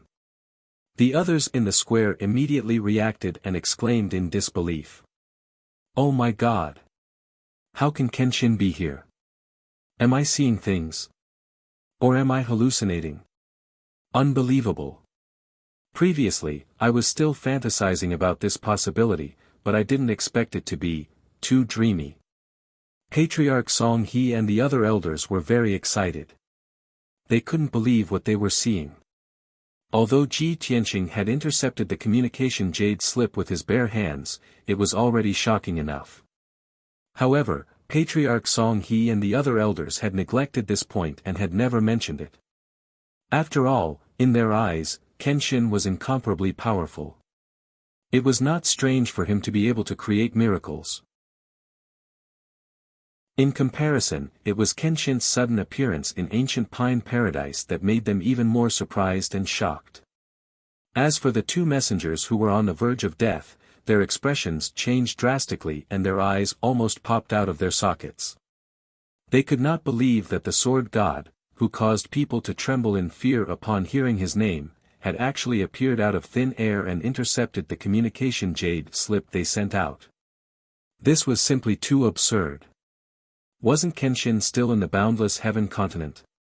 When did he come to the reincarnation island? Moreover, there was no news of Kenshin entering Reincarnation Island.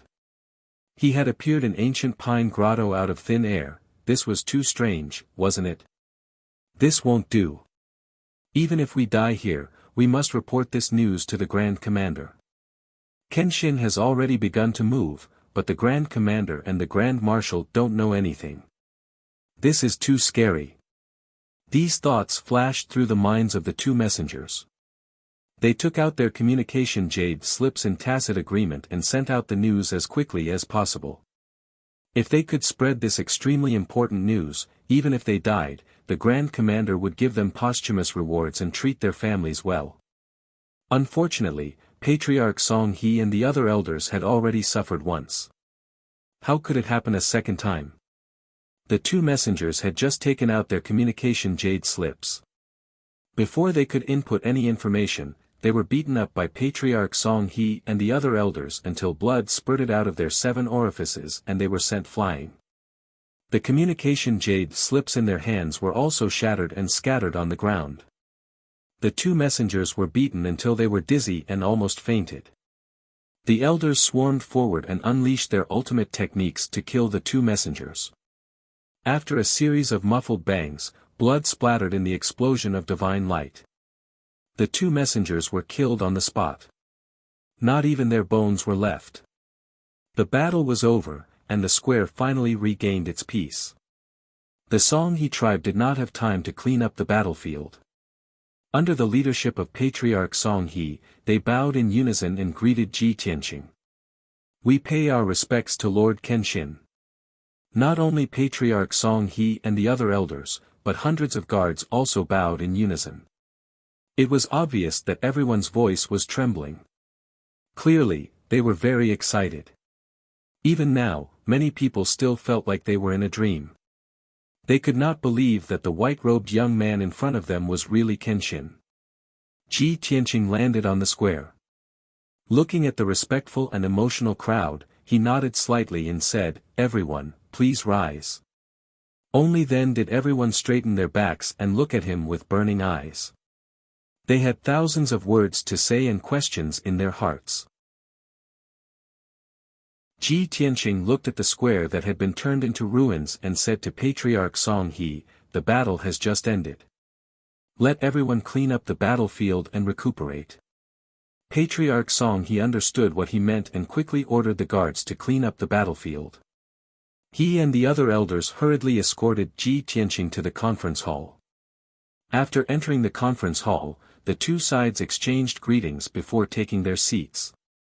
Patriarch Song He represented everyone and asked the question that was on everyone's mind. "It's really unbelievable. At the most critical moment of our tribe, Lord Kenshin came like a divine soldier from heaven and saved us. This is really amazing. May I ask, Lord Kenshin, when did you arrive at the Reincarnation Island and enter the ancient pine cave?" Patriarch Song He probably felt that his question was a little presumptuous, so he added another sentence. "Please don't blame me, Lord Kenshin. Not only me, but everyone else also feels that this is very unbelievable. It's like a dream." Ji Tianqing could certainly understand the feelings of Patriarch Song He and the others, so he did not care. He calmly explained, "A few days ago, I arrived at the Reincarnation Island.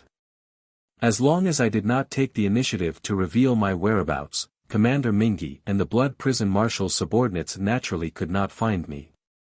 In these few days, I have basically grasped the situation of the Reincarnation Island. Knowing that Commander Mingi might attack the Song He clan, I came to see the situation in person. Coincidentally, the second batch of messengers from Commander Mingi arrived, so I came in effortlessly. Patriarch Song He and the other elders, for the sake of integrity and dignity, you are firm in your ideas and attitudes, and are not afraid of power and oppression. I am very pleased." Chapter 4209. Upon hearing Ji Tianqing's words, Patriarch Pine Crane and the other elders were shocked and secretly rejoiced. Only then did they realize that Ji Tianqing had already infiltrated ancient Pine Grotto heaven. However, he had been hiding in the dark, observing the negotiations between the Pine Crane clan and the second batch of messengers. It was only when the Pine Crane clan rebelled and wanted to kill all the messengers that he appeared at the crucial moment.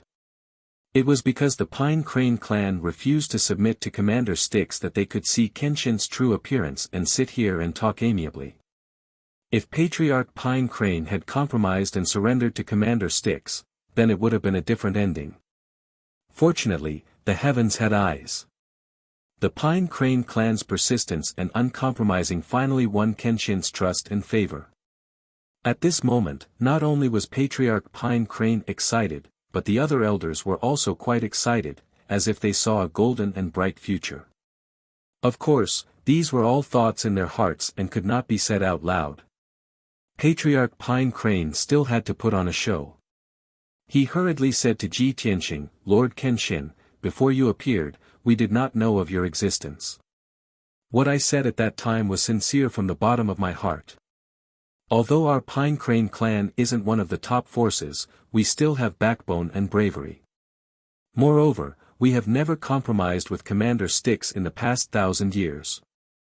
A few months ago, when we learned that you had raised an army in the boundless heaven continent and successfully overthrew the rule of the Azura God Emperor, we were very excited and looked forward to it. We hoped day and night that you could come to Reincarnation Island sooner and overthrow the dark rule of the God of the Underworld, and return freedom to the people. Therefore, we refused Commander Styx's many summons and threats, and we were waiting for your arrival. The other elders hurriedly nodded in agreement and echoed, that's right. Lord Kenshin, we struggled under the dark rule of the God of the Underworld and the oppression of Commander Styx for 1,000 years, but we never saw the light of hope. It wasn't until the news of your return to the God realm spread that we saw the light. If there is anyone in the world who can overthrow the rule of the 5 God Emperors and restore peace to the world, freedom, and peace to the people, it is you. The few elders flattered and praised Ji Tianqing, clearly expressing that the Pine Crane clan could not wait to submit to him. This was because the ancient clans and rebel alliance forces on the boundless heaven continent were the best examples. The Nangong clan, who were the first to express their support for the Kenshin, became the biggest beneficiary. Of course, the Sword God and the Nangong clan were old friends. However, the members of the Pine Crane clan believed that as long as they were the first to side with the Kenshin and publicly expressed their support for the Kenshin occupying the Reincarnation Island, they would definitely be trusted and valued by the Kenshin. If the Pine Crane clan showed enough sincerity and loyalty in the future war, the Pine Crane clan would be able to take over the Pine Crane clan. In that case, after the Kenshin occupied the Reincarnation Island, it was very likely that he would trust the Nangong clan and hand the Reincarnation Island over to the Pine Crane clan to manage. Seeing that the atmosphere was sufficiently enthusiastic and that the foundation was basically in place, clan leader Pine Crane took the opportunity to make a request. Lord Kenshin, you should also know that the people of the Reincarnation Island are also waiting day and night for you to come and save them as soon as possible. Whether it is to save the people who are suffering or to help you complete your great task of occupying the Reincarnation Island. The Pine Crane clan is duty-bound and is willing to charge and break through the enemy lines and cheer for you. After saying that, clan leader Pine Crane led a few elders and bowed deeply to Ji Tianqing. Their attitude was extremely sincere. Back when Ji Tianqing was rebelling in the boundless heaven continent, he had to think of all sorts of ways to coerce the ancient clans to submit to him and form the rebel alliance. Just forming the rebel alliance and gathering the first batch of 10 forces had taken him a lot of time and effort. Now, the ancient clans of the Reincarnation Island had seen the signs from the example of the boundless heaven continent. All of them were waiting for him to come sooner so that they could pledge their allegiance to him as soon as they saw him.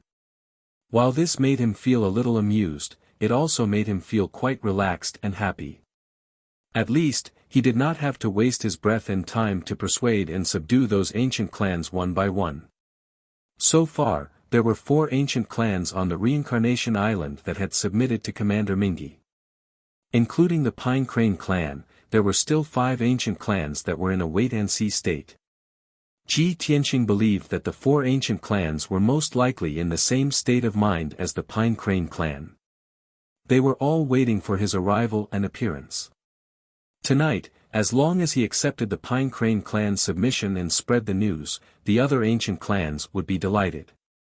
When the other 4 ancient clans saw hope, they would definitely be in high spirits and try to contact him. Clan leader Pine Crane, I am very gratified that your Pine Crane clan has such intentions. At the same time, I am also happy for the hundreds of millions of people on the Reincarnation Island. The integrity that you have shown in the face of Commander Mingi's oppression today will definitely become a story that will be told all over the Reincarnation Island in the future. Ji Tianqing stood up and looked at clan leader Pine Crane and the others with a solemn expression. He said solemnly, "Since the Pine Crane clan's attitude is so sincere, how can I refuse? From tonight onwards, let us take part in a grand undertaking to overthrow the tyrannical hegemony of the god of the underworld and return freedom and peace to the Reincarnation Island." Clan leader Pine Crane and the other elders secretly heaved a sigh of relief when they saw that he had readily agreed. They became more and more excited. Therefore, they bowed again to express their gratitude to Ji Tianqing. In fact, the Pine Crane clan was so eager to submit to Ji Tianqing not only because they wanted to win Ji Tianqing's trust and regard so that they could control the Reincarnation Island in the future. More importantly, in a few hours, the 4 Reincarnation Heavenly Generals would arrive with an army of 8,000. At that time, the Pine Crane clan would be in a very dangerous situation. Even if they could resist the attack of the army, they would have to pay a heavy price. However, if the Sword God accepted their allegiance, it would be a different story. When the 4 Reincarnation Heavenly Generals and the army of 8,000 arrived, Kenshin alone would be able to intimidate everyone and scare off the army of 8,000. Even if the two sides really fought, the Pine Crane clan, with Kenshin in charge, would definitely win. Since clan leader Pine Crane and the others could think of this problem, Ji Tianqing had already thought of it. However, he did not refuse clan leader Pine Crane's request, nor did he stall for time. Instead, he agreed readily. The reason was that the Pine Crane clan was so sincere in submitting to him, so he had to give them a gift in return. Killing the 4 Reincarnation Heavenly Generals and the army of 8,000 was his gift to the Pine Crane clan. At the same time, it was also a warning to Commander Mingi and the Blood Prison Marshal.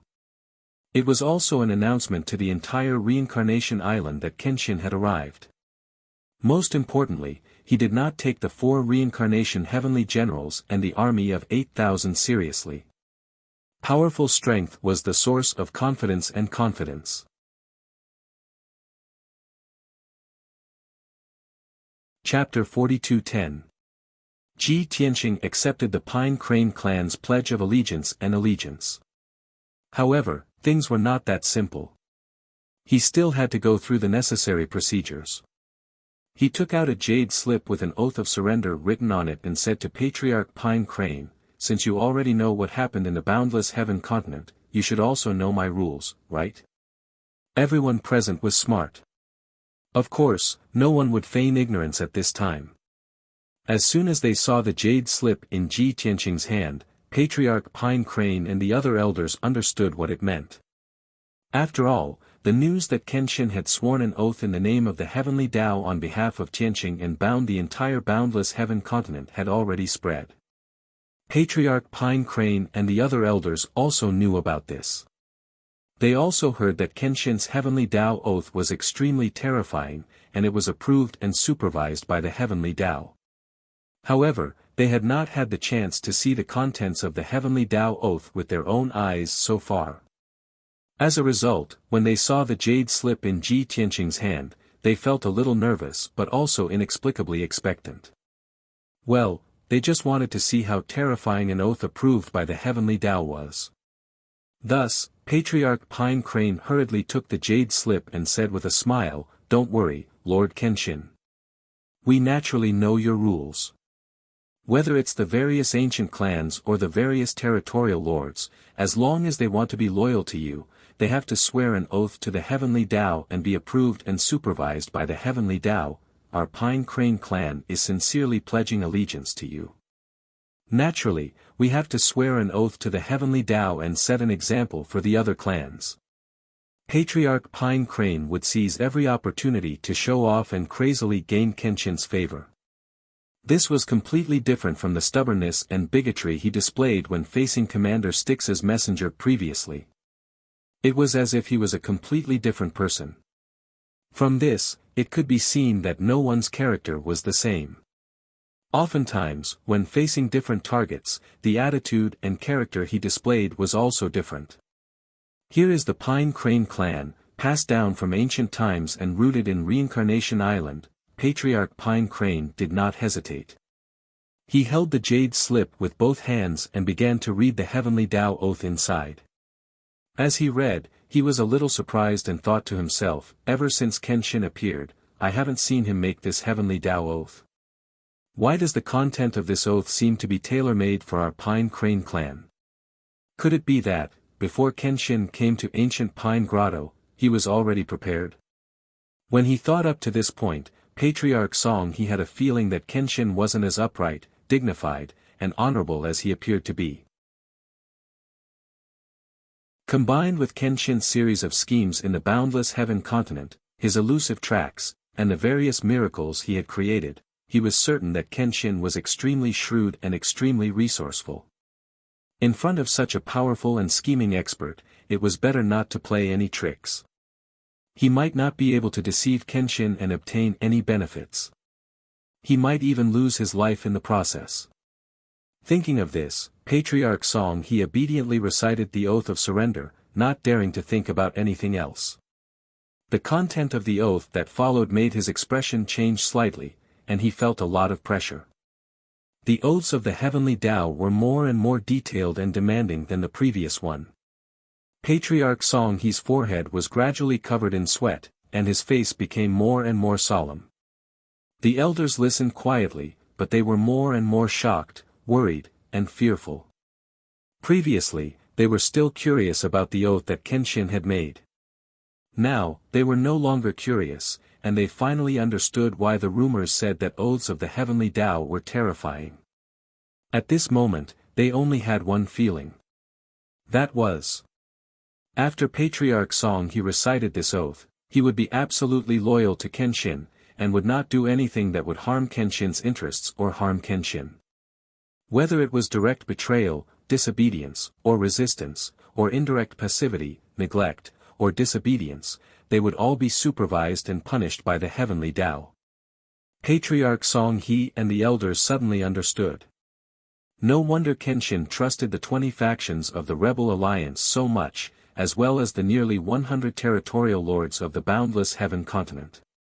He had completely handed over the control of the boundless heaven continent to the Nangong clan without any misgivings. So that was it.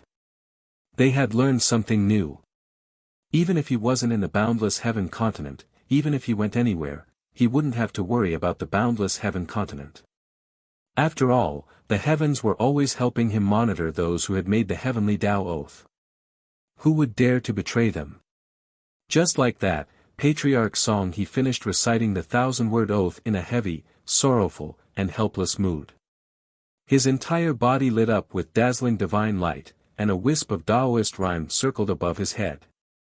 Not only were there dazzling flashes of lightning in the sky, but there was also the sound of thunder rumbling. Clearly, the heavenly Tao oath had been established, and he was recognized and supervised by the heavens. From this moment onward, Patriarch Song he was one of Kenshin's most loyal subjects. After a while, all kinds of strange phenomena gradually disappeared. Patriarch Song he's forehead was covered in cold sweat, and his face was pale. He lowered his head and didn't say anything, silently holding the jade slip and returning it to Ji Tianqing. However, Ji Tianqing didn't reach out to take it. Instead, he said calmly, apart from the Patriarch, there's also the Deputy Patriarch. Patriarch Song he and the elders were stunned for a moment. When they came to their senses, they smiled bitterly and helplessly. They didn't expect Kenshin to be so cautious. It wasn't enough for the Patriarch to swear the heavenly Tao oath, but the Deputy Patriarch had to recite the oath as well. However, they were all smart people. They knew that Kenshin was doing this to ensure that nothing would happen to the Pine Crane tribe. Otherwise, if the Patriarch only swore the heavenly Tao oath, there could still be problems. For example, if Patriarch Song he was killed or impeached by the Pine Crane tribe, then the Pine Crane tribe could still break free from Kenshin's control. However, if the Deputy Patriarch also swore the heavenly Tao oath, then it would be safer.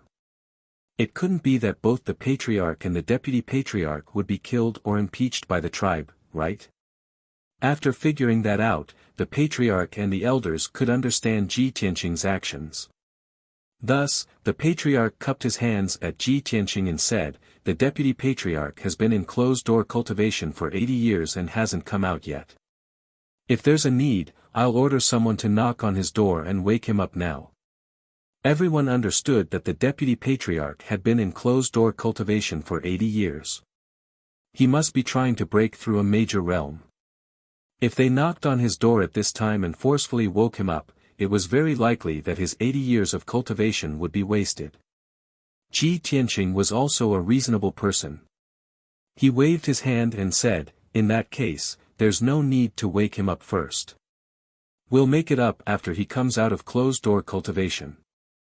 Song Hetao, keep this jade slip and supervise the deputy patriarch's recitation of the oath after he comes out of closed-door cultivation." Thus, the jade slip was left in Patriarch Song He's hands in the end. Moreover, he also had the task of supervising the deputy patriarch's recitation of the heavenly Tao oath. It was more or less awkward. However, this was Ji Tianqing's order. He had just recited the heavenly Tao oath, so there was no way he could disobey. He could only keep the jade slip and respectfully acknowledge the order. Chapter 42:11. The Pine Crane clan surrendered to Ji Tianqing in this way. This also meant that Ji Tianqing had taken the first step to develop his forces on the Reincarnation Island and establish the Rebel Alliance's Reincarnation Island branch. He sat on the throne at the head of the hall and waved his hand to signal Patriarch Pine Crane and the elders to return to their seats instead of standing in the hall. Next, let's discuss how to deal with the Reincarnation Divine General and the 8,000 troops. Also, what arrangements will Commander Mingyi make after we defeat the 8,000-strong army? Ji Tianqing's words showed that he was not afraid of the 4 Reincarnation Divine Generals and the 8,000 troops at all. He also had absolute confidence in defeating them. What they needed to discuss was how to deploy the troops so that they could defeat the 8,000 troops more easily and minimize the casualties. They also needed to deduce the next move and plan of Commander Mingyi after the 8,000 troops were defeated. Only by predicting the enemy's moves and predicting the enemy's plans and actions in advance could they take the initiative and have the advantage. Patriarch Pine Crane and the elders all understood these simple truths. Therefore, they were very cooperative and took the initiative to tell Ji Tianqing the situation of the Pine Crane clan's defense and the details of the troops. Although Nangong Nihuang, Nangong Ao, and the others used the magic skills he taught them to inquire about various aspects of the Reincarnation Island. He also had a general understanding of the basic situation of the Pine Crane clan. However, Patriarch Pine Crane's report was more detailed, which also allowed him to make judgments and decisions more intuitively. After Patriarch Pine Crane finished his report, the elders added more information. After listening to their reports, Ji Tianqing made adjustments and instructions. There are more than 8,000 disciples in the Pine Crane clan, but only about 4,000 people can join the battle. Before, you had to resist Commander Mingyi's order, but you couldn't fall out with him. You could only take a conservative defensive posture. Almost all the troops are arranged in the ancient pine cave, mainly to protect the defensive formation at the entrance. Ji Tianqing analyzed calmly. Patriarch Pine Crane and the elders all nodded to show their agreement and waited for him to continue.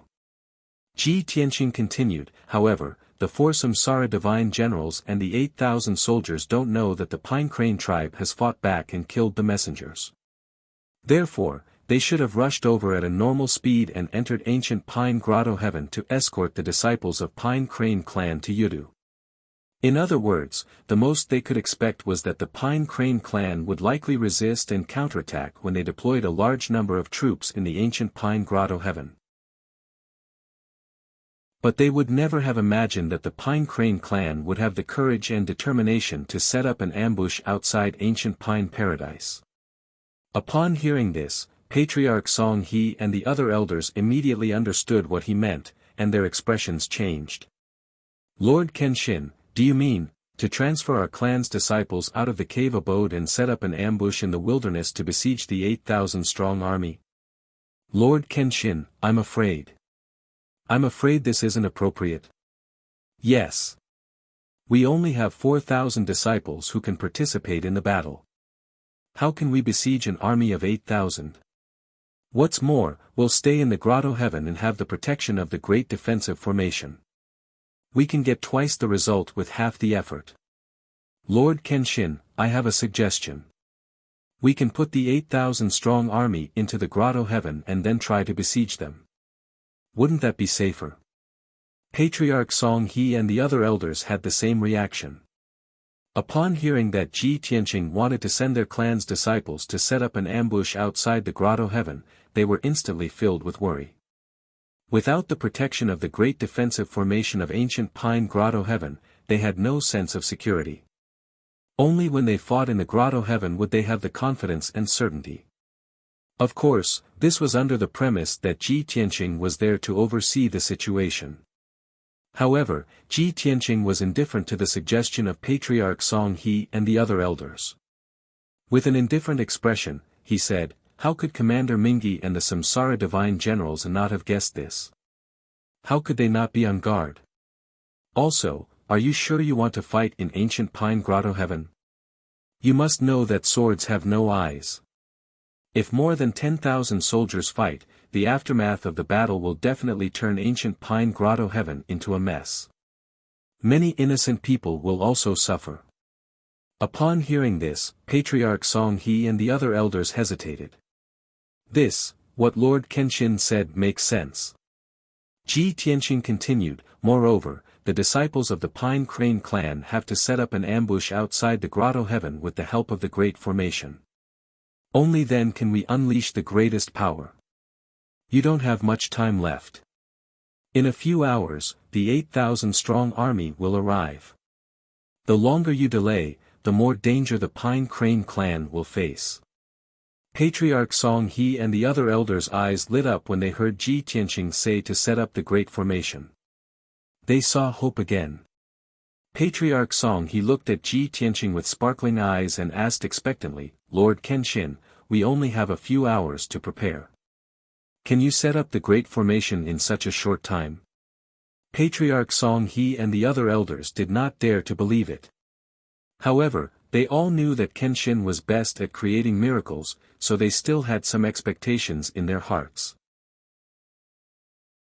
Unexpectedly, Ji Tianqing answered without hesitation, 6 hours is enough." Patriarch Song He and the other elders were shocked, and a strong sense of hope ignited in their hearts. They immediately dispelled their worries. In their opinion, if Kenshin personally set up the Great Formation, how could it be of a low grade? It was at least a high-grade king-grade defensive Great Formation. One had to know that ancient Pine Grotto Heaven's Great Formation was only a high-grade king-grade defensive Great Formation. To be able to set up such a great formation in 6 hours, Kenshin really created miracles time and time again. It was amazing. Patriarch Song He no longer had any worries and nodded decisively, "We will follow Lord Kenshin's orders." Ji Tianqing nodded slightly and said in a dignified tone, "Then what are we waiting for? Gather the disciples of the Pine Crane clan immediately." Patriarch Song He acknowledged the order and hurriedly left with the other elders to pass down the order. In a short while, thousands of Pine Crane disciples received the order. In order to not leak the news in advance, no one leaked the news that Kenshin was here. As a result, many Pine Crane disciples were very confused and worried when they learned that they were to gather outside the grotto heaven to set up an ambush. In their opinion, were the patriarch and elders crazy? Was it not safer to stay inside the grotto heaven? Why did they have to set up an ambush outside the grotto heaven? However, no matter how confused they were, they did not dare to disobey the patriarch's orders and could only do as they were told. In a short 7 minutes, the 4,000 Pine Crane disciples had gathered in the square.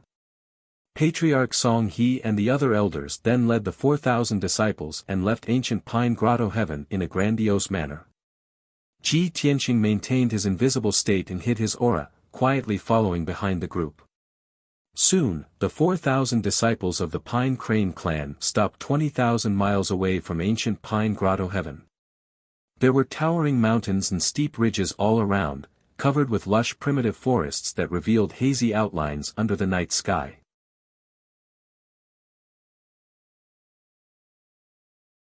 Chapter 42:12. This area was the place Ji Tianqing had chosen to set up the ambush. It looked very ordinary and there was nothing special about it. Moreover, it was still 20,000 miles away from ancient Pine Grotto heaven. Anyone who passed by this place would not pay much attention to it. After the 4,000 disciples of the Pine Crane tribe stopped, Ji Tianqing secretly commanded Patriarch Pine Crane and the elders. Patriarch Pine Crane and the elders then commanded the 4,000 disciples to spread out in the night sky.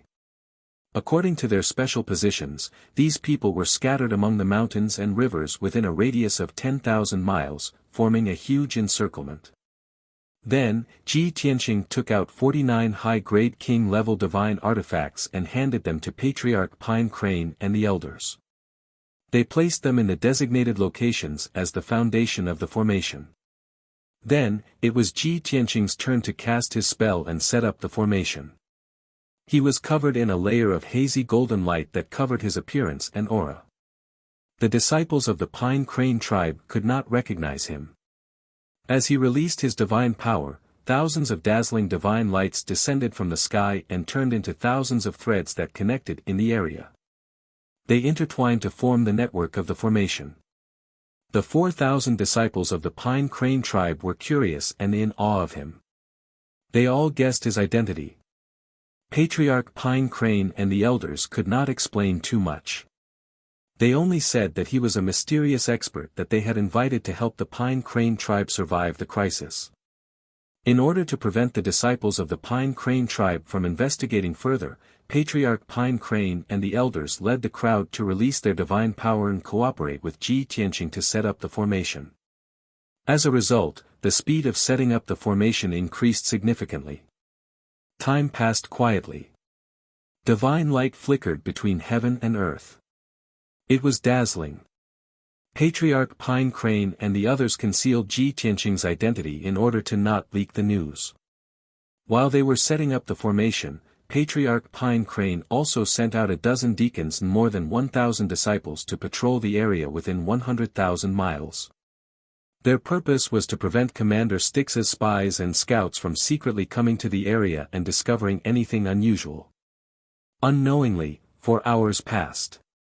The deacons and more than 1,000 disciples of the Pine Crane tribe who were in charge of patrolling did not discover anything unusual.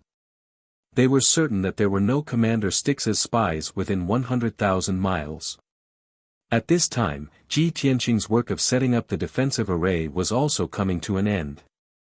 After 4 hours of continuous casting, the 2,000-plus Pine Crane disciples were tired and weak. Thus, Ji Tianqing told them to stop casting spells and sit down to meditate and recover their powers. The finishing work was done by him, Patriarch Song He, a few elders, and a dozen deacons. After another quarter of an hour, the array was finally completed. This formation, which had a radius of 10,000 miles, was actually made up of 2 king-grade high-grade divine formations. It was extremely powerful. The 2-in-1 formation not only had a powerful sealing and suppressive power, it also had a powerful offensive power. With the help of this powerful grand formation, the 4,000 disciples of the Pine Crane clan were very confident that they could annihilate the 8,000-strong army that was about to arrive. Patriarch Song He and the other elders had participated in the entire process of setting up the grand formation. They saw it clearly and deeply felt how complex, exquisite, and powerful the grand formation was. Originally, they had thought that Ji Tianqing was already very impressive to be able to complete a king-grade high-grade divine formation in 4 hours. Now, they knew that Ji Tianqing had actually set up 2 king-grade high-grade arrays in 4 hours. If they had not seen it with their own eyes, they would not have believed it. This was simply a miracle. Since Ji Tianqing had accomplished this feat, Patriarch Song He and the other elders were even more relieved. They were even more confident that they could annihilate the 4 reincarnation divine generals and the 8,000-strong army. Soon, a ray of light appeared on the horizon. The sky was about to brighten. The deacons and disciples of the Pine Crane tribe who were patrolling outside also returned to the grand formation. Ji Tianqing said to Patriarch Song He and the other elders, based on the time, the 8,000-strong army should be arriving soon.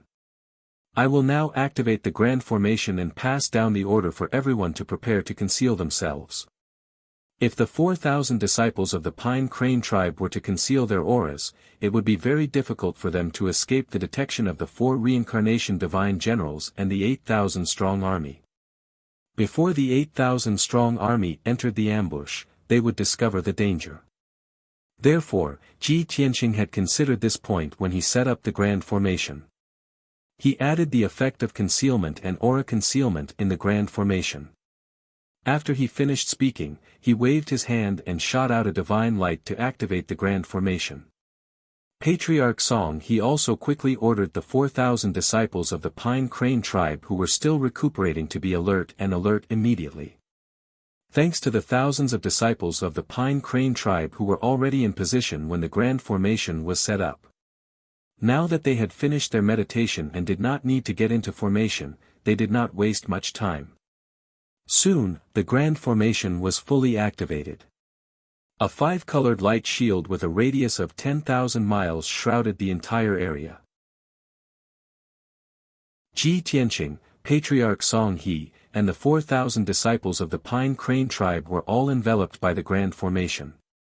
After a short while, the colorful divine light shield gradually faded away and disappeared into the darkness of the night. In actual fact, the grand formation did not disappear but was completely concealed. Not only was it invisible to the naked eye, it could not be detected using soul trace as well. Along with it, the 4,000 over people in the grand formation disappeared as well. Even if it was an 8th or 9th stage realm God King expert, if they passed by this area, they would not be able to discover any abnormalities without careful investigation. This was the grand formation set up by Ji Tianqing and it was extraordinarily marvelous. The 4,000 disciples of the Pine Crane tribe were under the protection of the grand formation and did not know the profoundness, so their reactions were still considered calm. Whereas Patriarch Song He and the few elders were all strong practitioners and could clearly sense the marvelous effects of the grand formation. They were all astonished. At the same time, the more remarkable Kenshin's performance was, the more confident and calm they were. 15 minutes later, the sky turned bright and a new day had arrived. 30 minutes later, the sun rose slowly and the sky became clear. The 4,000 disciples of the Pine Crane tribe had been waiting patiently and were on alert at all times. Right at this moment, in the sky tens of thousands of miles away, a 5-colored divine light lit up. From 20 to 30,000 miles away, they could see 4 divine warships that were thousands of feet long. They were arranged in a formation and were speeding over at a moderate speed. The 4 divine warships were similar in style. They were completely black and had a sharp appearance. They were filled with the intention of attacking and killing. The body of the divine warships was also engraved with the same pattern. With Ji Tianqing and Patriarch Song He's understanding, they could tell at a glance that it was the insignia of the Blood Hell Marshal. It was naturally not the Blood Hell Marshal who came. It was the 4 reincarnation divine generals under the Blood Hell Marshal and the 8,000-strong army. From the calm and steady attitude of the 4 divine warships, they did not know that the Pine Crane tribe had fought back and the messenger group had been killed. Even though the 4 divine warships also showed vigilance and alertness, they were not strict enough and did not check the surroundings carefully. As a result, the 4 divine warships flew into the ambush under the watchful eyes of the 4,000 Pine Crane tribe members. Chapter 42:13. This 10,000-mile-wide ambush was the route Ji Tianqing had deduced that the 8,000-mile-wide army would take. It turned out that his conjecture was right. The 4 divine warships were indeed going to pass through the ambush and head straight for the entrance of ancient Pine Grotto Heaven. The 4 reincarnation divine generals who commanded the 8,000-strong army were not useless. They were not only LV8 Divine King Realm experts, but also seasoned generals. They were very sensitive to danger. After entering the ambush, 3 of the reincarnation divine generals realized that something was wrong. They released their divine senses to scan the surroundings. Other than the mountains and forests, they didn't find anything out of the ordinary. But they had a strange feeling that there were many pairs of eyes filled with murderous intent staring at them. It was like a pack of hungry wolves staring at a lamb that was stepping into a bottomless abyss. The 3 divine generals of Samsara were startled by this intense sense of danger. They immediately ordered the divine ship to stop. Only the 4th divine warship reacted slowly. It continued to fly forward for a few hundred miles before stopping. The 4 reincarnation divine generals were about to discuss telepathically what was wrong. At this moment, the mountains and forests in all directions suddenly lit up with 5-colored divine light that blotted out the sky and covered the earth. Whoosh! Whoosh! Whoosh! The dazzling divine light spread out as soon as it appeared, turning into a 10,000-mile-wide formation. It was like a giant, 10,000-mile-wide bowl that was turned upside down on the ground. In fact, this wasn't the formation that had just been activated. The formation had always been in operation. This was just the effect that people could see with their eyes when the formation was no longer invisible. As the 5-colored light shield appeared, an invisible suppressive force came down from the sky and enveloped the 4 divine warships. The 4 divine warships were caught off guard. They were immediately suppressed and fell from the sky, crashing into the mountains and the ground. Bang! Bang! Bang! With a series of muffled sounds, the ground shook. 2 mountains collapsed and turned into ruins. The sudden change startled the 8,000-strong army in the 4 divine warships.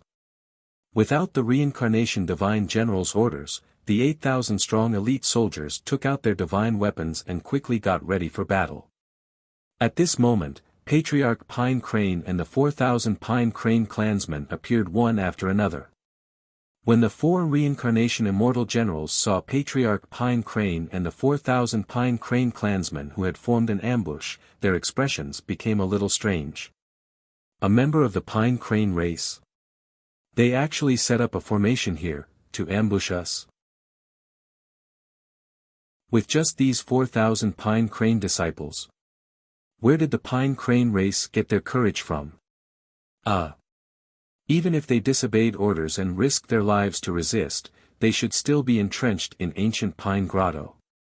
Why would they run outside the grotto? That old man Song Hatao is really muddle-headed. By relying on ancient Pine Grotto Heaven's defensive array, the Pine Crane clan could still hold on for a few days.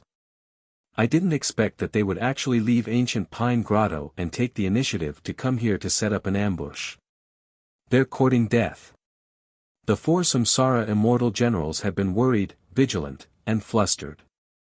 Seeing that it was the Pine Crane tribesmen who were lying in ambush here, the 4 Samsara immortal generals felt relieved instantly.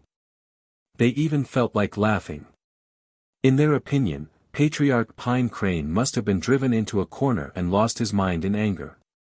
He actually made such a stupid decision. Even the soldiers under their command thought the same. They thought the patriarch of the Pine Crane clan was muddle-headed. However, after the 4 Samsara immortal generals calmed down, they realized that the situation was not right. They hurriedly communicated with each other through voice transmission. Since the Pine Crane clan wants to disobey the Commander-in-Chief's order, why didn't the messenger group send a warning?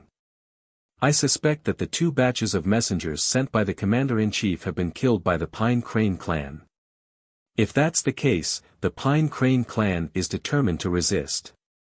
The second batch of messengers arrived a few hours earlier than us. If there was an ambush here at that time, they would definitely send a warning. Since they didn't send a warning, it means that the ambush and formation here were set up in the last few hours. This formation is a King-grade superior divine formation. Is the Pine Crane clan so capable that they could complete this formation in just a few hours? Although Song Hatao is stubborn, he's not stupid. He definitely won't lead his clansmen to their deaths. Therefore, I think there's a big problem here. Everyone must be careful.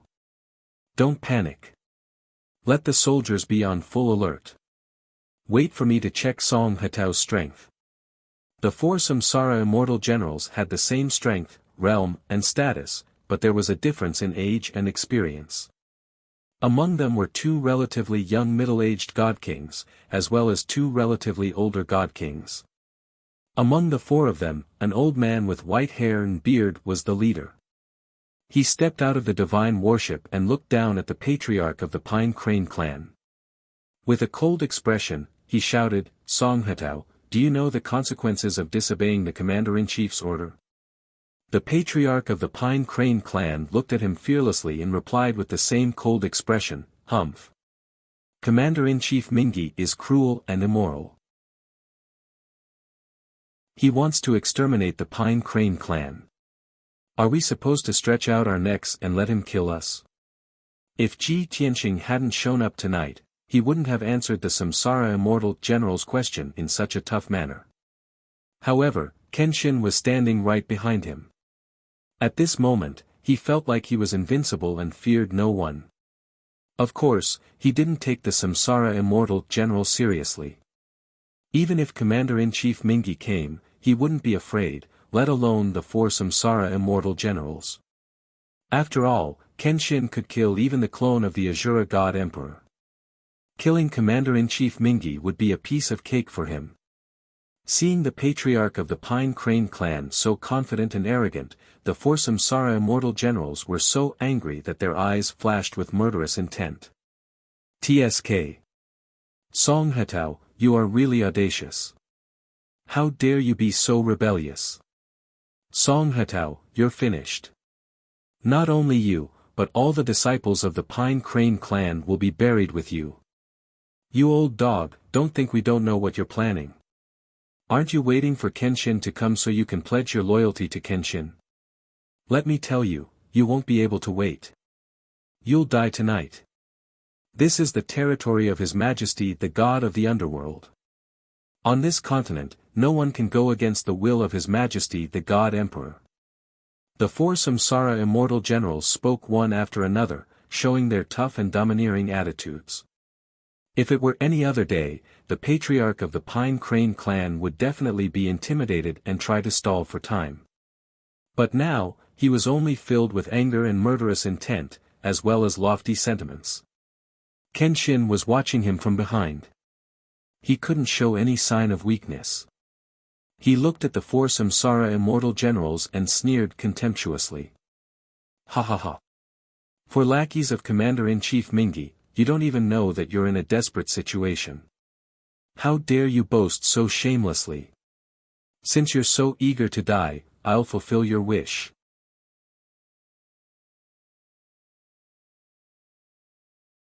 Chapter 42:14. Patriarch Pine Crane's attitude was very decisive. Since they had shed all pretense of cordiality and were about to start a war, he waved his hand without hesitation and gave the order to attack. The four reincarnation divine generals looked at each other.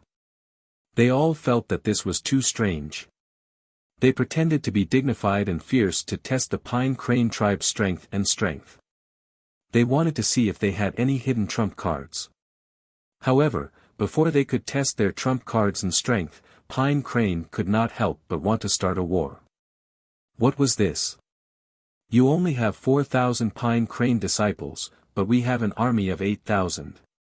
You are the weaker one. We should be arrogant and domineering. Why is it the other way around?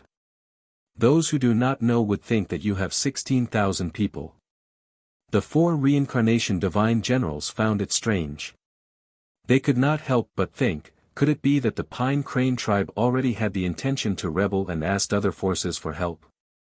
Apart from the 4,000 Pine Crane disciples, there are thousands of people from other forces lying in ambush here. When this thought flashed through their minds, the four reincarnation divine generals could not help but release their divine consciousness and use their special skills to check the situation around them. The result disappointed and surprised them.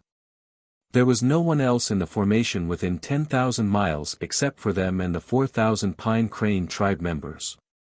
Outside the formation, there was nothing unusual in the area within 80,000 miles. There were no reinforcements from the Pine Crane tribe. This made them even more puzzled. Where did the Pine Crane tribe get their confidence from? However, time did not allow the 4 reincarnation divine generals to think too much. The 4,000 Pine Crane disciples received the order from Patriarch Pine Crane. They unleashed their full strength without hesitation and launched an attack. They knew that the enemy had an army of 8,000 and they were at a disadvantage. However, they believed that their patriarch and elders would not do anything that they were not confident in. Moreover, the mysterious expert who suddenly disappeared and did not show up was still lurking in the dark. This gave them great confidence. Although the 4,000 Pine Crane tribe members did not know who the mysterious expert was. However, they believed that the mysterious expert who was respected by their patriarch and elders must be a peak godly king. Since they had a peak godly king on their side, what was there to be afraid of? Kill. Charge. Kill all of Commander Mingi's lackeys. Let these damned beasts come but never return. The elders of the Pine Crane race let out heart-shaking cries. They also waved their divine weapons and led the attack. They used all their special skills to attack the 4 godly ships. The deacons of the Pine Crane race also led their 4,000 disciples to form a battle formation. They unleashed divine arts that blotted out the sky and bombarded the 4 divine warships. Swish. Swish. Whoosh. In an instant, tens of thousands of sharp blades of divine light, wind, fire, and lightning enveloped an area of thousands of miles and poured down like a torrential flood. After the 4 divine ships fell to the ground, they had been desperately trying to return to the night sky. Seeing that the Pine Crane tribe had launched an attack, the 4 Samsara immortal generals did not hesitate any longer. They hurriedly gave the order to counterattack. And they also shouted, roared, and waved their divine weapons. They used all kinds of special skills to counterattack. The soldiers operating the 4 divine warships also hurriedly activated rows of divine cannons, releasing dazzling beams of light that blasted toward the Pine Crane tribe. A large-scale battle between 10,000 people thus began. Boom! Boom! Boom! In the next moment, the divine powers and secret arts released by both sides, as well as the sharp blades of divine light that filled the sky, collided violently. Logically speaking, the reincarnation divine general had double the number of people of the Pine Crane tribe. They should have the absolute advantage. But the result of the first round of battle was beyond everyone's expectations. With a deafening explosion, the sky was filled with divine light shards. The divine skills of both sides dissipated. After a round of head-on clashes, they were actually evenly matched. No one had the upper hand. 200 to 300 people from both sides were injured. Dozens of people were killed on the spot. The 4 divine generals of Samsara were stunned by this result. The 3,000 people of the Pine Crane tribe were also stunned. They found it unbelievable. But they only froze for a moment before they realized what was going on. It was the formation that spanned 10,000 miles. It was the divine formation's credit. Both sides were in the divine formation. The Pine Crane tribe was not affected at all. But the 8,000 soldiers were restrained and suppressed by an invisible force. Their combat power was reduced by half. Understanding that, the Pine Crane tribe was full of confidence. They shouted with high morale and launched the second round of attack. The 4 reincarnation divine generals realized the problem and changed their strategy immediately. We can't fight the Pine Crane tribe in this formation. It's not good for us. You 2 lead the soldiers and block the attacks of the Pine Crane tribe.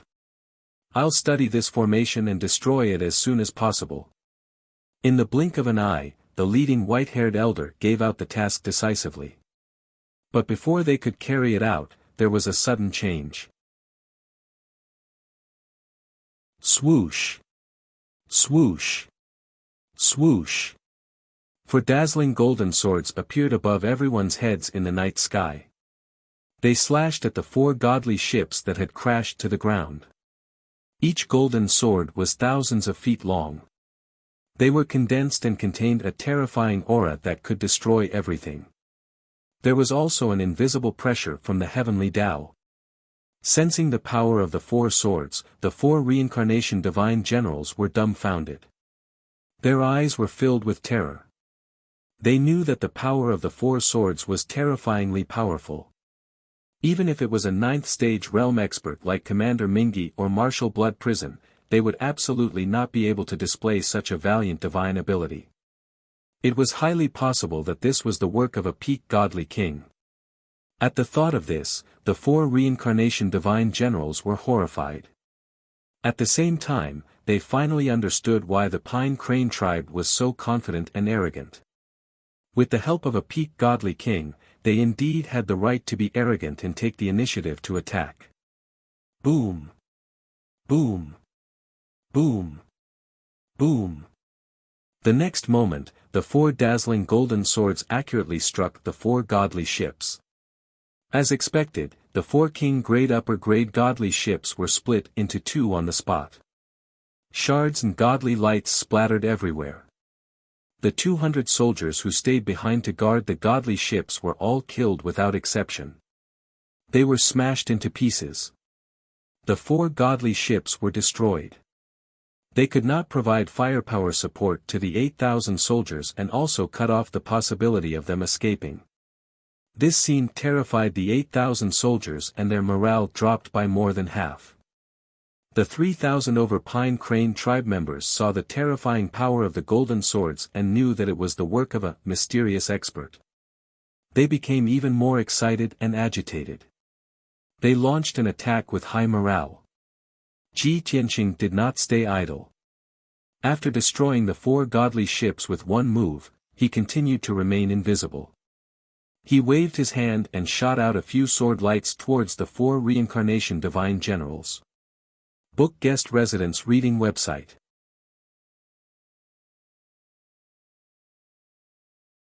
Chapter 42:15. Swish. Swish. Swish. Swish. Swish. 4 beams of golden sword light appeared in the seemingly empty night sky and attacked the 4 reincarnation divine generals. The reincarnation divine generals, who were still frightened, immediately pulled themselves together and used all their strength to defend themselves. Some took out several divine weapons, some used all their strength to form shields, and some used all their strength to attack the golden sword light. The 4 reincarnation divine generals had different reactions, but the result was the same. Bang! Bang! Bang! Bang! Bang! Bang! The collision of divine skills created an earth-shattering sound. Shards of divine light splashed all over the sky and created a violent hurricane. The 4 reincarnation divine generals, who were in the 8th tier of the divine king realm, were all sent flying by the golden sword light. Blood spurted out of their 7 orifices as they crashed heavily into the ground 1,000 miles away. Therefore, a few more unlucky mountains were smashed into ruins by the 4 reincarnation divine generals. Puff, Blurg, the 4 reincarnation divine generals were covered in blood and dust. They struggled to crawl out of the ruins, but they couldn't stop vomiting blood. Their opponent had only used one move to severely injure them and mess up their divine power. Therefore, they were right. Their opponent was definitely a peak divine king. But the question was, which peak divine king was it? Why didn't he show up after using 2 moves in a row? Not even a trace of him. No one on the Reincarnation Island could use such a miraculous art of invisibility and hiding one's aura. These thoughts flashed through the 4 Reincarnation Divine Generals' minds as they suppressed their injuries. They analyzed and speculated the opponent's identity. But no matter how they speculated, they couldn't suspect Kenshin. Because no one would have thought that Kenshin had already arrived on the Reincarnation Island and saved the Pine Crane tribe in such a timely manner. On the other side, the battle between the Pine Crane tribe and the army of 8,000 had reached an intense and chaotic state. After witnessing the destruction of the divine warship and the reincarnation divine generals being sent flying and vomiting blood, the 8,000 elite soldiers were terrified and uneasy. Their morale dropped to a freezing point. Moreover, they had been suppressed by the formation and couldn't use half of their combat power. Therefore, although they had twice the number of people compared to the Pine Crane tribe, they were evenly matched and even in a passive situation. The 4 reincarnation divine generals had just crawled out of the ruins and returned to the night sky. They were about to gather together and work together to fend off the mysterious expert hiding in the dark to prevent the other party's attack. At this time, Ji Tianqing attacked again. He punched out the dragon elephant divine fist with his left hand at a reincarnation divine general. His right hand pinched the sword finger and released all of his strength. 3 5-colored giant swords shot toward the 3 divine generals of Samsara. Throughout the entire process, he still did not show himself. Bang! Bang bang bang! The 4 heavily wounded divine generals of Samsara immediately came to their senses. They cast spells to resist and evade, but it was too late. Following 4 muffled explosions, the white-haired old man was blasted apart by the draconic elephant divine fist, turning into fragments that drifted down from the sky. The other 3 Samsara divine generals were also cut in half by the 5-colored giant sword. Their divine bodies quickly collapsed and disintegrated in the 5-colored divine light, turning into dust. In this way, the 4 Samsara divine generals were killed by Ji Tianqing in 2 moves. Moreover, after they died, not even their remains were left behind. Only a few dozen godhead fragments were left behind. This result not only shocked the 8,000 soldiers, but also caused them to lose their morale and their formation to be disrupted. Even Patriarch Pine Crane, the elders, and the deacons were caught off guard and were full of shock. In their eyes, the lofty, powerful, and honorable Samsara divine generals were experts that they could not provoke easily. They did not expect that the 4 Samsara divine generals together could not block Lord Kenshin's second move and were killed directly. What kind of joke was this? The battle had just begun, okay? The soldiers had just exchanged a few moves, and the 4 generals had already been blasted into dust. Was there still a need to fight this battle? Wasn't it too easy to win? What happened next was just as Pine Crane had expected. After the 4 Samsara divine generals were killed, the soldiers under their command were scared out of their wits. They no longer had any fighting spirit and scattered in all directions. Not only did their morale drop, but they also lost their commander. They were like a sheet of loose sand. How could they fight? Ji Tianqing waved his hand and shot out a ray of golden light, collecting the godhead fragments of the 4 Samsara divine generals. Then, he controlled the formation to release tens of thousands of silver sword lights to kill the 7,000 soldiers who were frantically running away. Pine Crane's people also seized this opportunity to besiege and kill the fleeing soldiers quickly. The result was self-evident. The soldiers could not escape the formation's blockade, nor could they withstand the sword lights and the killing of Pine Crane's people. In less than 15 minutes, more than half of the 8,000 soldiers were killed. Only about 2,000 were left. These soldiers were completely terrified and broke down. They threw away their weapons and shouted that they wanted to surrender. Patriarch Pine Crane did not dare to make a decision on his own. He hurriedly sent a message to Ji Tianqing to ask for instructions. Ji Tianqing, who was invisible, stood above the battlefield and watched the scene quietly. He only replied to Patriarch Song He with a single word. Okay. Patriarch Pine Crane was very tactful and immediately understood what he meant. And so, the battle came to an end. Pine Crane's people accepted the surrender of the 2,000 soldiers and captured them all. They were imprisoned in ancient Pine Grotto Heaven, waiting for Kenshin to deal with them. Next was to escort the captives and clean up the battlefield. The Pine Crane's elders and disciples would take care of these trivial matters. Patriarch Pine Crane led more than 3,000 disciples and escorted more than 2,000 captives back to ancient Pine Grotto Heaven. Ji Tianqing also waved his hand to cast a spell and temporarily closed the formation. He quietly flew to the Grotto Heaven's entrance. He did not remove the formation and kept it for the time being. He thought that it might come in handy later. After all, tonight was his first battle to conquer Reincarnation Island, but he did not show up in public. Even if the 4 divine generals of Samsara and the 8,000 soldiers were defeated, they would not know who they were defeated by. As long as Pine Crane's people kept the news a secret, there was room for maneuvering. Ji Tianqing already had a follow-up plan. He planned to use this opportunity to continue trapping Commander Mingi. After Ji Tianqing returned to ancient Pine Grotto Heaven, he waited patiently in the conference hall. It was not until an hour later that Patriarch Pine Crane hurriedly entered the hall with 4 elders. It could be seen that Patriarch Pine Crane and the elders were very excited. They were in an excellent state of mind, and even their faces were rosy.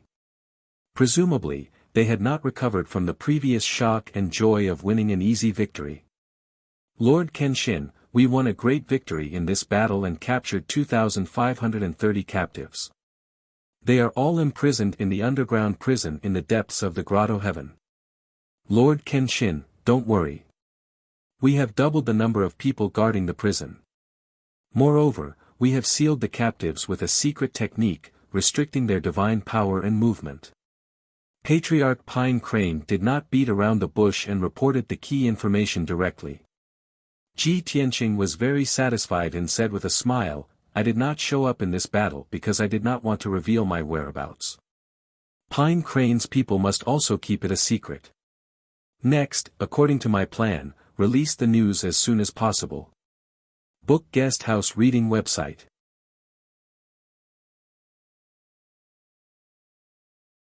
Chapter 42:16. A few hours ago, Ji Tianqing, Patriarch Song He, and a few elders had discussed the follow-up plan during a meeting. Ji Tianqing had full confidence in ambushing the 4 reincarnation divine generals and the 8,000-strong army, so he didn't discuss it too much. The main point of his discussion with Chief Song He and a few elders was what to do after dealing with the 8,000-strong army. Show up openly and announce to everyone on Reincarnation Island that Kenshin had arrived and saved the Pine Crane tribe from danger. Doing so would appear open and righteous, and at the same time, it would be very high profile. The result was that the people on Reincarnation Island cheered and were extremely excited. They looked forward to Kenshin conquering Reincarnation Island as soon as possible and returning freedom to the people. However, after Commander Mingi and Blood Prison Marshal received the news, they would also double their vigilance. There was a high possibility that they would withdraw their forces and hide in Yudu, not attacking easily. In this way, even if Ji Tianqing subdued a few ancient clans and formed the Rebel Alliance, Reincarnation Island Army, it would be difficult to weaken the enemy's forces. The Rebel Alliance could only attack Yudu and fight a decisive battle with Commander Mingi and Blood Prison Marshal. The difference in numbers and military strength between the two sides was huge. It was definitely not a wise choice to fight a decisive battle right away. Therefore, Ji Tianqing told Chief Song He and a few elders that he would hide and not appear to avoid leaking the news. He also told Chief Song He and the others what to do after dealing with the 8,000-strong army. Now, things were going according to his plan. After the 4 reincarnation divine generals and the 8,000-strong army were dealt with, it was time for Chief Song He to take action. Yes, Lord Kenshin. Chief Song He and the 4 elders bowed in unison. After saying yes, they turned and left the hall. Then, 2 elders personally went to watch over the prison, strengthening the security in defense to prevent any problems from happening to the 2,000 prisoners. Chief Song He and the other 2 elders went to carry out a series of follow-up missions, mainly to spread the news of this battle. In addition, the 3,000 disciples of the Pine Crane tribe also needed to recuperate and recover to their peak state as soon as possible. Because everyone knew that the real battle had just begun. Next, the Pine Crane tribe would face greater challenges and dangers. Patriarch Pine Crane was very efficient. In just one day, the relevant news was released through various channels. It quickly spread to the surrounding regions and then to the entire Reincarnation Island. Thus, a day later, many forces and the people of the Reincarnation Island knew about it. General Mingi was very domineering and forceful. In order to force the Pine Crane race to surrender and swear allegiance, he actually sent 4 Reincarnation Divine Generals and 8,000 soldiers to attack ancient Pine Grotto Heaven. Commander Mingi even gave an order to strip all the assets of the Pine Crane race. He also wanted to capture all the people of the Pine Crane race and escort them to Yudu to be beheaded in public. Of course, this news was only half true and half false. The Pine Crane race had purposely made it up in order to incite public outrage and highlight Commander Mingi's cruelty. The Pine Crane race was about to be destroyed by Commander Mingi's cruel methods. Their tens of thousands of years of inheritance would be severed. The Pine Crane clansmen who weren't willing to sit and wait for death, from the chief and elders to the old, weak, women, and children, united and fought back. Luckily, before the 4 Reincarnation Divine Generals and 8,000 soldiers arrived, the Pine Crane race had secretly contacted a few strong practitioners. Those few strong practitioners also yearned for freedom and peace. They were righteous people who weren't willing to be controlled and ordered around by Commander Mingi. They had long expected that Commander Mingi would make an example out of the Pine Crane race, so they had led thousands of elite soldiers to set up an ambush in ancient Pine Grotto Heaven. Thus, the battle was very intense, and the result was very satisfying. Thousands of Pine Crane clansmen, along with a few other strong practitioners, led over 5,000 disciples to set up a sealing formation in ancient Pine Grotto Heaven. Chief Pine Crane executed a brilliant plan to lure the 4 Reincarnation Divine Generals and 8,000 soldiers into an ambush. Both sides started a fierce battle in the sealing formation. In the end, the 4 Reincarnation Divine Generals were killed by Chief Pine Crane and the rest. The 8,000 soldiers were also completely wiped out. Not even their corpses were left behind. The Pine Crane race won the victory and protected their foundation that had been passed down for tens of thousands of years. This matter also proved that Commander Mingi and Blood Prison Marshal who had ruled Reincarnation Island and bullied the people for 1,000 years weren't that scary. Only those who dared to resist and didn't fear sacrifice could defeat power and win freedom and peace. Here, the Pine Crane race appealed to the hundreds of millions of people on Reincarnation Island, as well as the thousands of sects and factions. If they didn't want to continue being slaves, they had to unite and fight back. They had to overthrow the dark rule of the god of the underworld. Similar news was spreading rapidly across the Samsara Island. The various factions and the people of Reincarnation Island who heard the news instantly exploded. They were all discussing this matter excitedly. Many people found it hard to believe. They didn't expect the Pine Crane race to be so courageous and dared to resist Commander Mingi's orders. More people were guessing who the mysterious experts who had joined forces to help the Pine Crane race were. Who were the factions behind them? Most people's first reaction was, it had to be the other 4 ancient clans. Those 4 ancient clans were the same as the Pine Crane race. They had been stalling for time and refused to surrender to Commander Mingi. It seemed that they wanted to wait for the Kenshin to arrive. Then, they would swear allegiance to the Kenshin and overthrow the god of the underworld's rule. Although there was still no news from Kenshin, Commander Mingi couldn't wait any longer. He decisively attacked the Pine Crane race. Once Commander Mingi succeeded in wiping out the Pine Crane race, it would serve as a warning to the rest. Then, Commander Mingi would deal with the other 4 ancient clans one by one. To prevent this from happening, the 5 ancient clans could only secretly communicate and unite. They would advance and retreat together. This was the only way to resist Commander Mingi and stall for time until the Kenshin arrived. Many factions on Reincarnation Island were secretly excited at this thought. They were looking forward to seeing how Commander Mingi and the Blood Prison Marshal would react to the 5 ancient clans' resistance.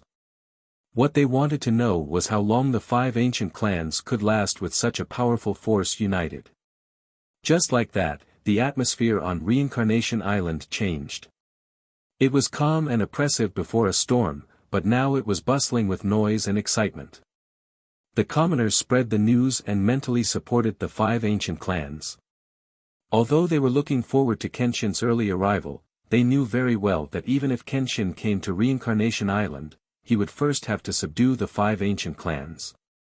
All in all, the 5 ancient clans were the main force to resist Commander Mingi and the Blood Prison Marshal. On the other side, Commander Mingi and the Blood Prison Marshal were the first to receive the news. When they learned that the 4 Reincarnation Divine Generals and the 8,000 soldiers had been killed, they were so angry that their lungs were about to explode. They knew that the Pine Crane race was a tough nut to crack and wouldn't surrender easily. However, they didn't expect the Pine Crane race to be so unyielding and unafraid of death. Translator, Timothy_editor, Globeglotter.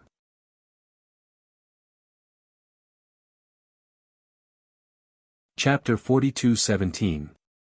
Commander Mingi and the Blood Prison Marshal calmed down after their anger subsided. They had to consider how to deal with this matter. 4 Reincarnation Divine Generals and 8 soldiers had been killed, which was a terrible loss. However, the biggest impact on their reputation was still the people of Reincarnation Island. They didn't know how to judge and mock them. When they thought about how those lowly commoners must be laughing at them and mocking them right now, Commander Styx and Marshal Blood Hell were infuriated. However, the problem had to be solved and the truth had to be investigated. Since the Pine Crane race dared to release this news and the 4 Reincarnation Divine Generals couldn't be contacted, it proved that the 8,000 soldiers had indeed been ambushed. As for whether anyone was lucky enough to escape, it would take time to prove it. When Commander Mingi received the news, he immediately sent his soldiers to contact the soldiers who were still alive. From the 4 Reincarnation Divine Generals to the 8,000 soldiers, they had to try to contact them and find out the truth. Unfortunately, 2 days had passed and not a single soldier could be contacted. The 8,000 soldiers seemed to have been completely wiped out. There was no news at all. Commander Mingi and the Blood Prison Marshal had to accept this fact and discuss the next step of the plan. Both of them were powerful people. For the past 1,000 years, the god of the underworld hadn't been on Reincarnation Island. They were the actual controllers of Reincarnation Island, the people with the highest authority. The small Pine Crane race dared to be so arrogant. This battle was like a slap to their faces. The most important thing now was to find a way to fight back and destroy the Pine Crane race with lightning speed. Only then could they save face and intimidate the many forces and people of Reincarnation Island. Thus, Commander Mingi and the Blood Prison Marshal gathered many divine generals, region lords, and divine kings to discuss the plan in the meeting hall. Of course, their so-called discussion was actually just Commander Styx and the Blood Prison Marshal giving orders, and the various divine generals and domain lords filling in some details. After a short hour, the meeting ended. The result of the discussion was also within everyone's expectations. Commander Mingi was still in Yudu, leading 50,000 soldiers to protect the capital. The Blood Hell Marshal personally led 18,000 elite soldiers to exterminate the Pine Crane tribe. In everyone's opinion, these 18,000 soldiers were enough to deal with the main forces of the 5 ancient clans. However, to be on the safe side, Commander Mingi also sent out the hidden killer group to secretly assist the Blood Hell Marshal. The assassin group was a sharp blade under the personal control of Commander Mingi. It specialized in gathering information and assassinating, and it was formed from over 1,000 top-rate assassins. Under normal circumstances, half of the assassins would be active outside to monitor the situation on the Samsara Island. The 500 assassins of Hidden Death Squad that were on standby in Yudu were transferred by Commander Mingi to Martial Blood Prison to cooperate with him in his revenge operation. To Commander Mingi, this battle wasn't just revenge. It was also a final warning to the 5 ancient clans. As long as they won this battle and destroyed the Pine Crane tribe, the situation on Reincarnation Island would be stabilized. Even if Kenshin came to Reincarnation Island, the remaining 4 ancient clans wouldn't dare act rashly. Therefore, they could only win this battle and not lose. At dawn the next day, Martial Blood Prison led the 18,000 soldiers and set off on 9 divine ships. The 500 assassins of Hidden Killer Group had secretly left Yudu a few hours ago to rush to the ancient Pine Grotto Heaven. They had to act as scouts and gather information at the front lines. They also had to carry out assassination missions and assassinate targets. Silently, the Pine Crane tribe was engulfed in killing and danger. The entire Reincarnation Island was discussing whether the 5 ancient clans could resist the counterattack of Commander Mingi and Martial Blood Prison if they worked together. The 4 ancient clans, who were the parties, were stunned. No matter what the outside world said and discussed, they knew that this matter had nothing to do with them. Even though they had expected Commander Mingi to attack the Pine Crane tribe. However, they didn't get any information and didn't know when Commander Mingi would make his move. As for secretly helping the Pine Crane tribe and working with them to destroy the army of 8,000, that was even more ridiculous. When the 4 ancient clans received the news, they were all shocked. Their first reaction was to immediately make an announcement to clarify the truth and cut ties with the Pine Crane tribe. After all, Kenshin hadn't come to Reincarnation Island yet. They didn't want to fall out with Commander Mingi and become enemies. The rumors in the outside world would tie them to the Pine Crane tribe and declare war on Commander Mingi. However, the elders and chiefs of the 4 ancient clans quickly calmed down and temporarily dispelled the idea of clarifying the truth. First of all, the people of Reincarnation Island were very supportive of the alliance between the 5 ancient clans to fight against Nether River Commander.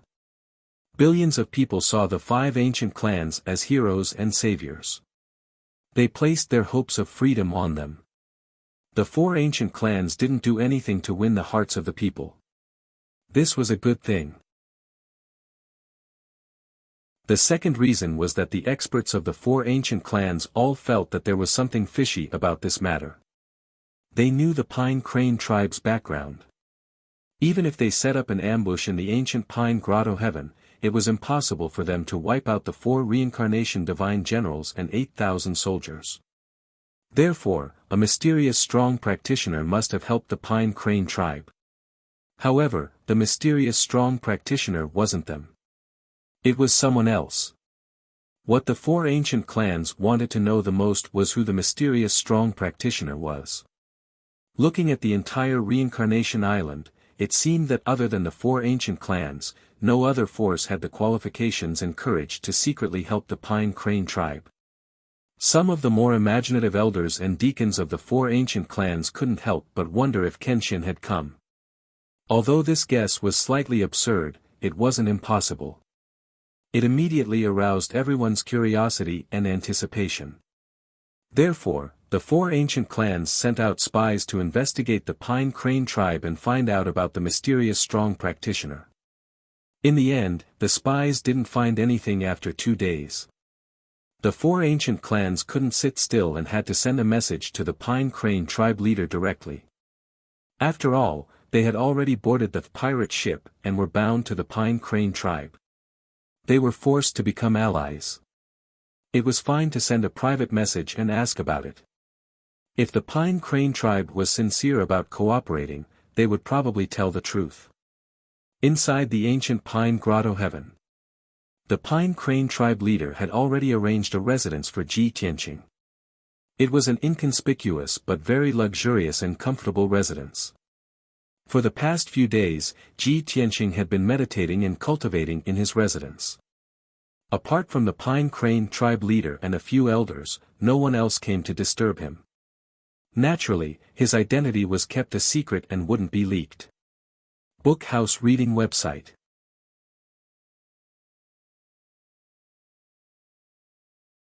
Chapter 42:18. It was early in the morning. The exquisite and elegant house was very quiet, and the fragrance of flowers filled the air. Patriarch Song he brought 2 elders with him to pay respects to Ji Tianqing and report the news to him. They met in the study. Ji Tianqing sat on an exquisite purple jade chair and drank tea leisurely. Patriarch Song he and the 2 elders stood respectfully. After saluting him, they reported, "Lord Kenshin, as you expected, the entire Reincarnation Island is in an uproar after the news spread. Now, all the people believe that the other 4 clans have allied with us. The 4 ancient clans didn't come out to deny or clarify, which means that their thoughts are just as you expected. Also, last night, the patriarchs of the 4 ancient clans sent me messages one after another, asking me about your identity. I didn't dare to make a decision on my own, so I came to ask you." Ji Tianqing nodded slightly and said indifferently, looking at the entire Reincarnation Island, "Which force or expert can help the Song he clan now? As long as the 4 ancient clans aren't stupid, they'll definitely suspect that I'm here to secretly help the Song he clan. They're not in a hurry to clarify the truth, but they sent you a message first. This proves that they do have thoughts of rebelling against the god of the underworld. Since that's the case, tell them the truth, but ask them to keep it a secret. If anyone divulges any information or leaks any information, I will definitely punish them severely." Patriarch Song he nodded with a smile and said, "Understood. I'll reply to them later. I believe that they know that Lord Kenshin is here, so they'll definitely rush over to pledge their loyalty to you as soon as possible." Ji Tianqing raised his eyebrows and a playful smile appeared on his lips. He said, "It's true that they'll rush over as soon as possible, but it might not necessarily be to pledge their loyalty to me. It's also possible that they're here to negotiate and ask for conditions and benefits." The smile on Patriarch Song he's face froze, and he said awkwardly, "Lord Kenshin, you're overthinking. Everyone knows that those who join the Rebel Alliance and follow you through life and death have received the benefits and rewards they deserve. The patriarchs of the 4 clans shouldn't." Not waiting for him to finish, Ji Tianqing looked at him with a smile and asked, "When this king came to ancient Pine Grotto, I directly made you swear an oath of surrender. Until now, I have not promised you any treatment or benefits. Don't tell me you've never felt uneasy. Don't you want to ask for anything from me?" Upon hearing this, Patriarch Song he hurriedly bowed and said respectfully, "Lord Kenshin, this subordinate is sincerely loyal to you. I am willing to contribute my strength to save the people of Reincarnation Island. I do not dare to ask for any treatment or conditions. Furthermore, I have absolute trust in your character and character. This subordinate believes that as long as the Pine Crane clan follows orders and fights to the death, you definitely won't let our clansmen's blood flow in vain. Therefore, your subordinate does not dare and will not raise any conditions or requests from you." The 2 elders hurriedly chimed in, expressing the same sentiment. In short, the Pine Crane race's attitude was quite good. Their words were extremely beautiful. In fact, only 80% of these words were true. There was no other way. Patriarch Song he had already sworn an oath of surrender. Even if Kenshin did not give him any benefits, the Pine Crane race still had to follow orders and serve Kenshin with their lives. Moreover, Kenshin had already helped the Pine Crane race kill the 4 reincarnation divine generals and eliminate the 8,000 soldiers. This was already a great help and saved the Pine Crane race's fate. Ji Tianqing was very satisfied with Patriarch Song he's performance. He nodded and said, "You're quite sensible and sensible. You're much more tactful than the ancient clans of the boundless heaven continent. Of course, the war has only just begun. We haven't won and captured Reincarnation Island yet. Any treatment or conditions you talk about now are fake. You must also guard against arrogance and rashness. Do your work in a down-to-earth manner. Patriarch Song He and the two elders were secretly delighted to receive Kenshin's recognition and praise. They hurriedly bowed and said they understood. Then, Ji Tianqing asked, "What's the current situation of the 2,500 captives?" Patriarch Song He answered truthfully, "There are 4 elders and 12 deacons leading more than 1,000 disciples to watch over them day and night. There's no problem at the moment. They don't have a chance to report, and their emotions are very stable. However, I can see that they still have hope for Commander Mingyi and the Blood Prison Marshal. They're waiting for Commander Mingyi to come and save them." Ji Tianqing thought for a moment and said, "We can't keep these 2,500 captives like this. It'll waste our forces for nothing. However, we can't slaughter the captives either. That's too cruel. How about this? Follow me to the prison and take those captives for our own use. In the future, when we fight Commander Mingyi in the Blood Prison Marshal, we'll send them to the battlefield and let them redeem themselves.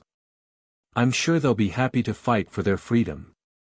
Patriarch Song He and the two elders' eyes lit up. They hurriedly nodded and applauded. In the past 2 days, Patriarch Song He had also considered how to deal with the captives. There were more than 2,000 captives. At least 1,000 Pine Crane disciples were needed to watch over them strictly. This would greatly weaken the military strength of his side. They couldn't kill or release the captives. It was best to take them for their own use. However, the loyalty of the captives wasn't guaranteed. Thus, the Pine Crane clan didn't dare to use them. Since Kenshin had spoken, he definitely had enough confidence.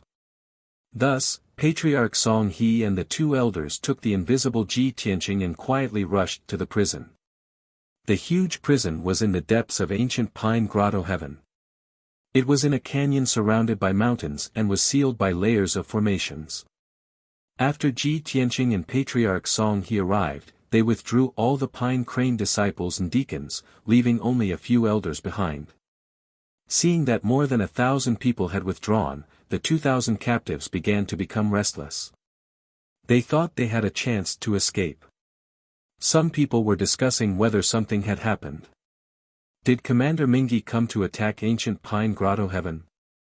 Some people even tried to send a communication jade slip to inform Commander Mingyi. However, Ji Tianqing waved his hand and shot out a few rays of divine light.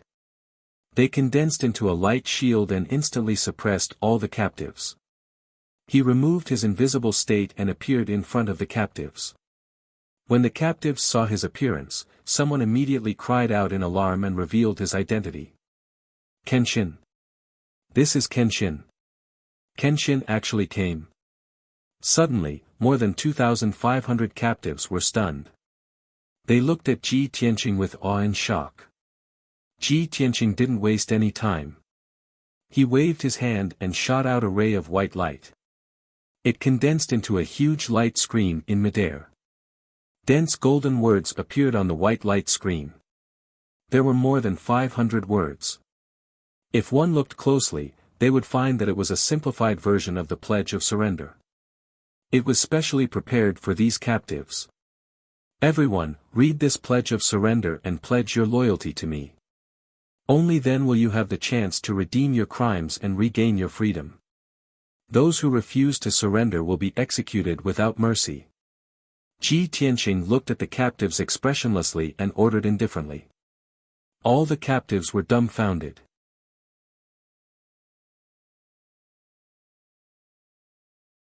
Chapter 42:19.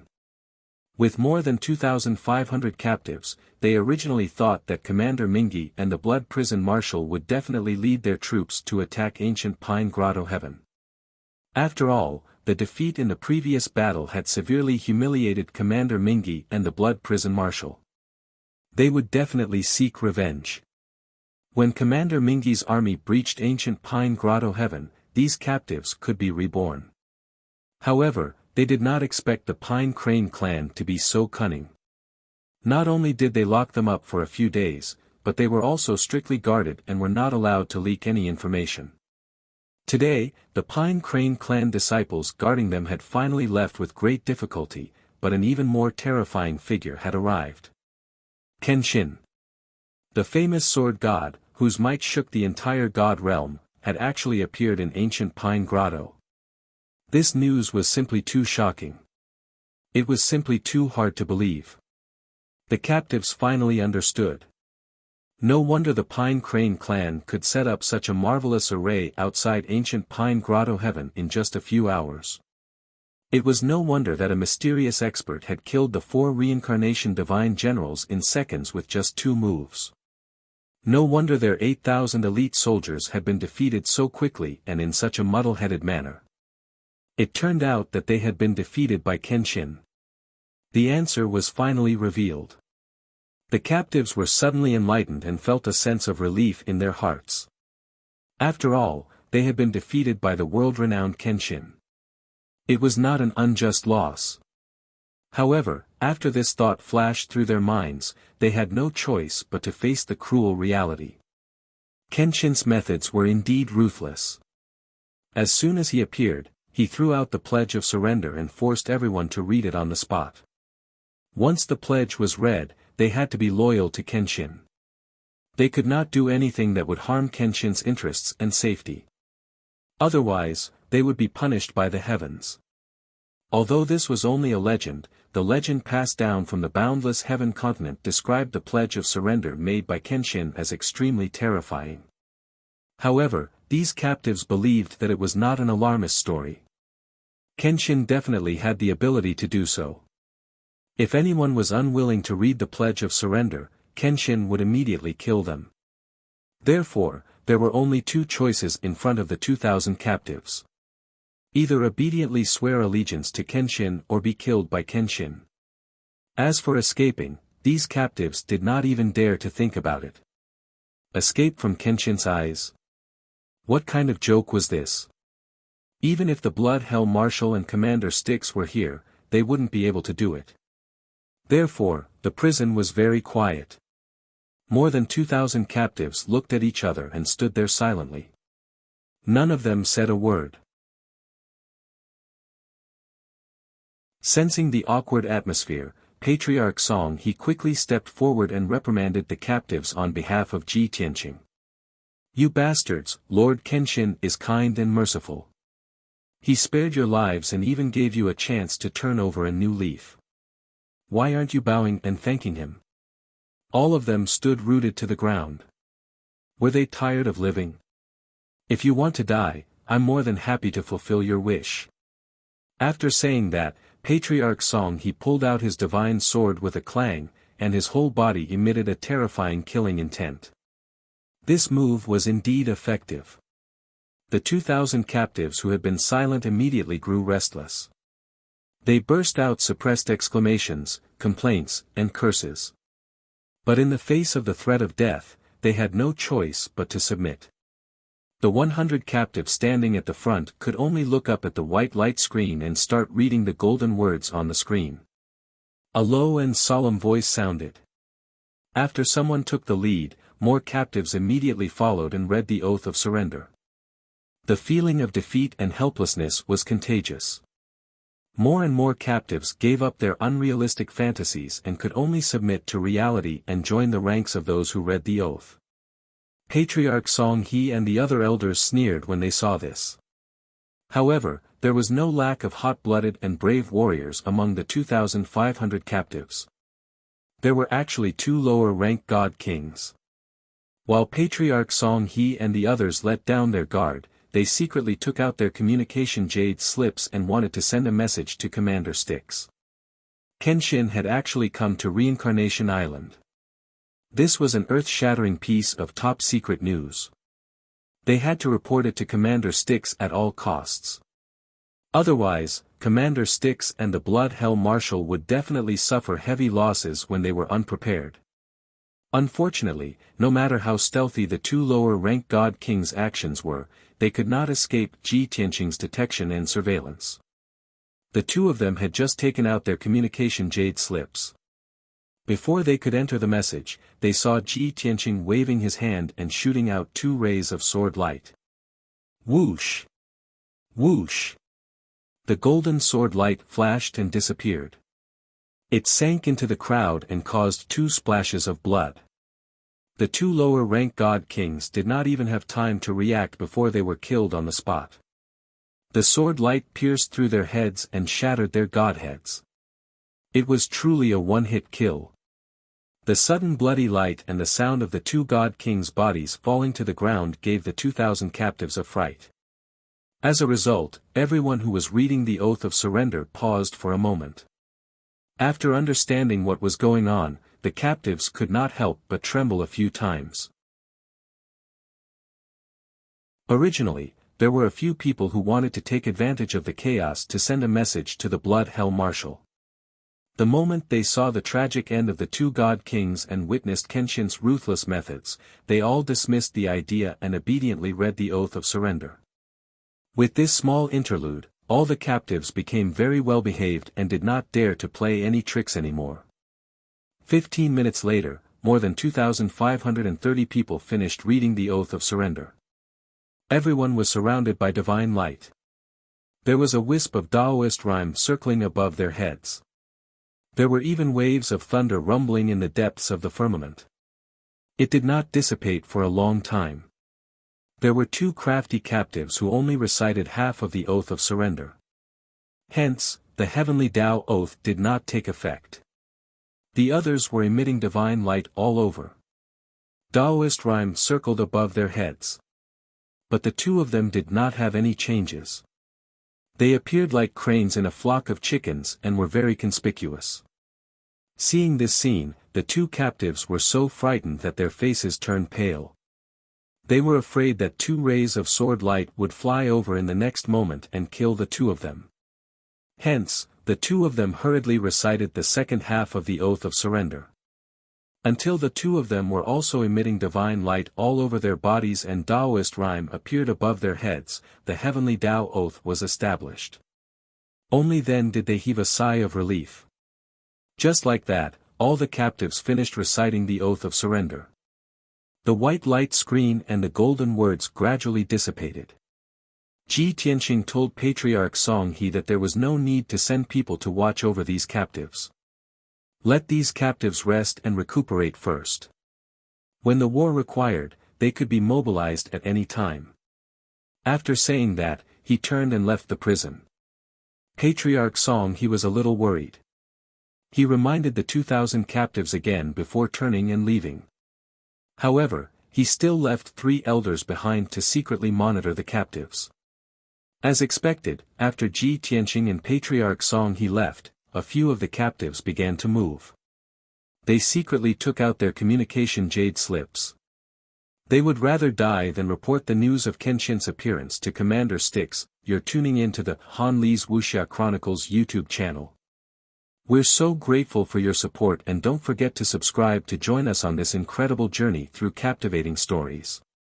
Your generosity through donations truly makes a world of difference, as it's the primary source of revenue that allows me to expand and enhance this channel for you. Thank you from the bottom of my heart for being a part of this adventure.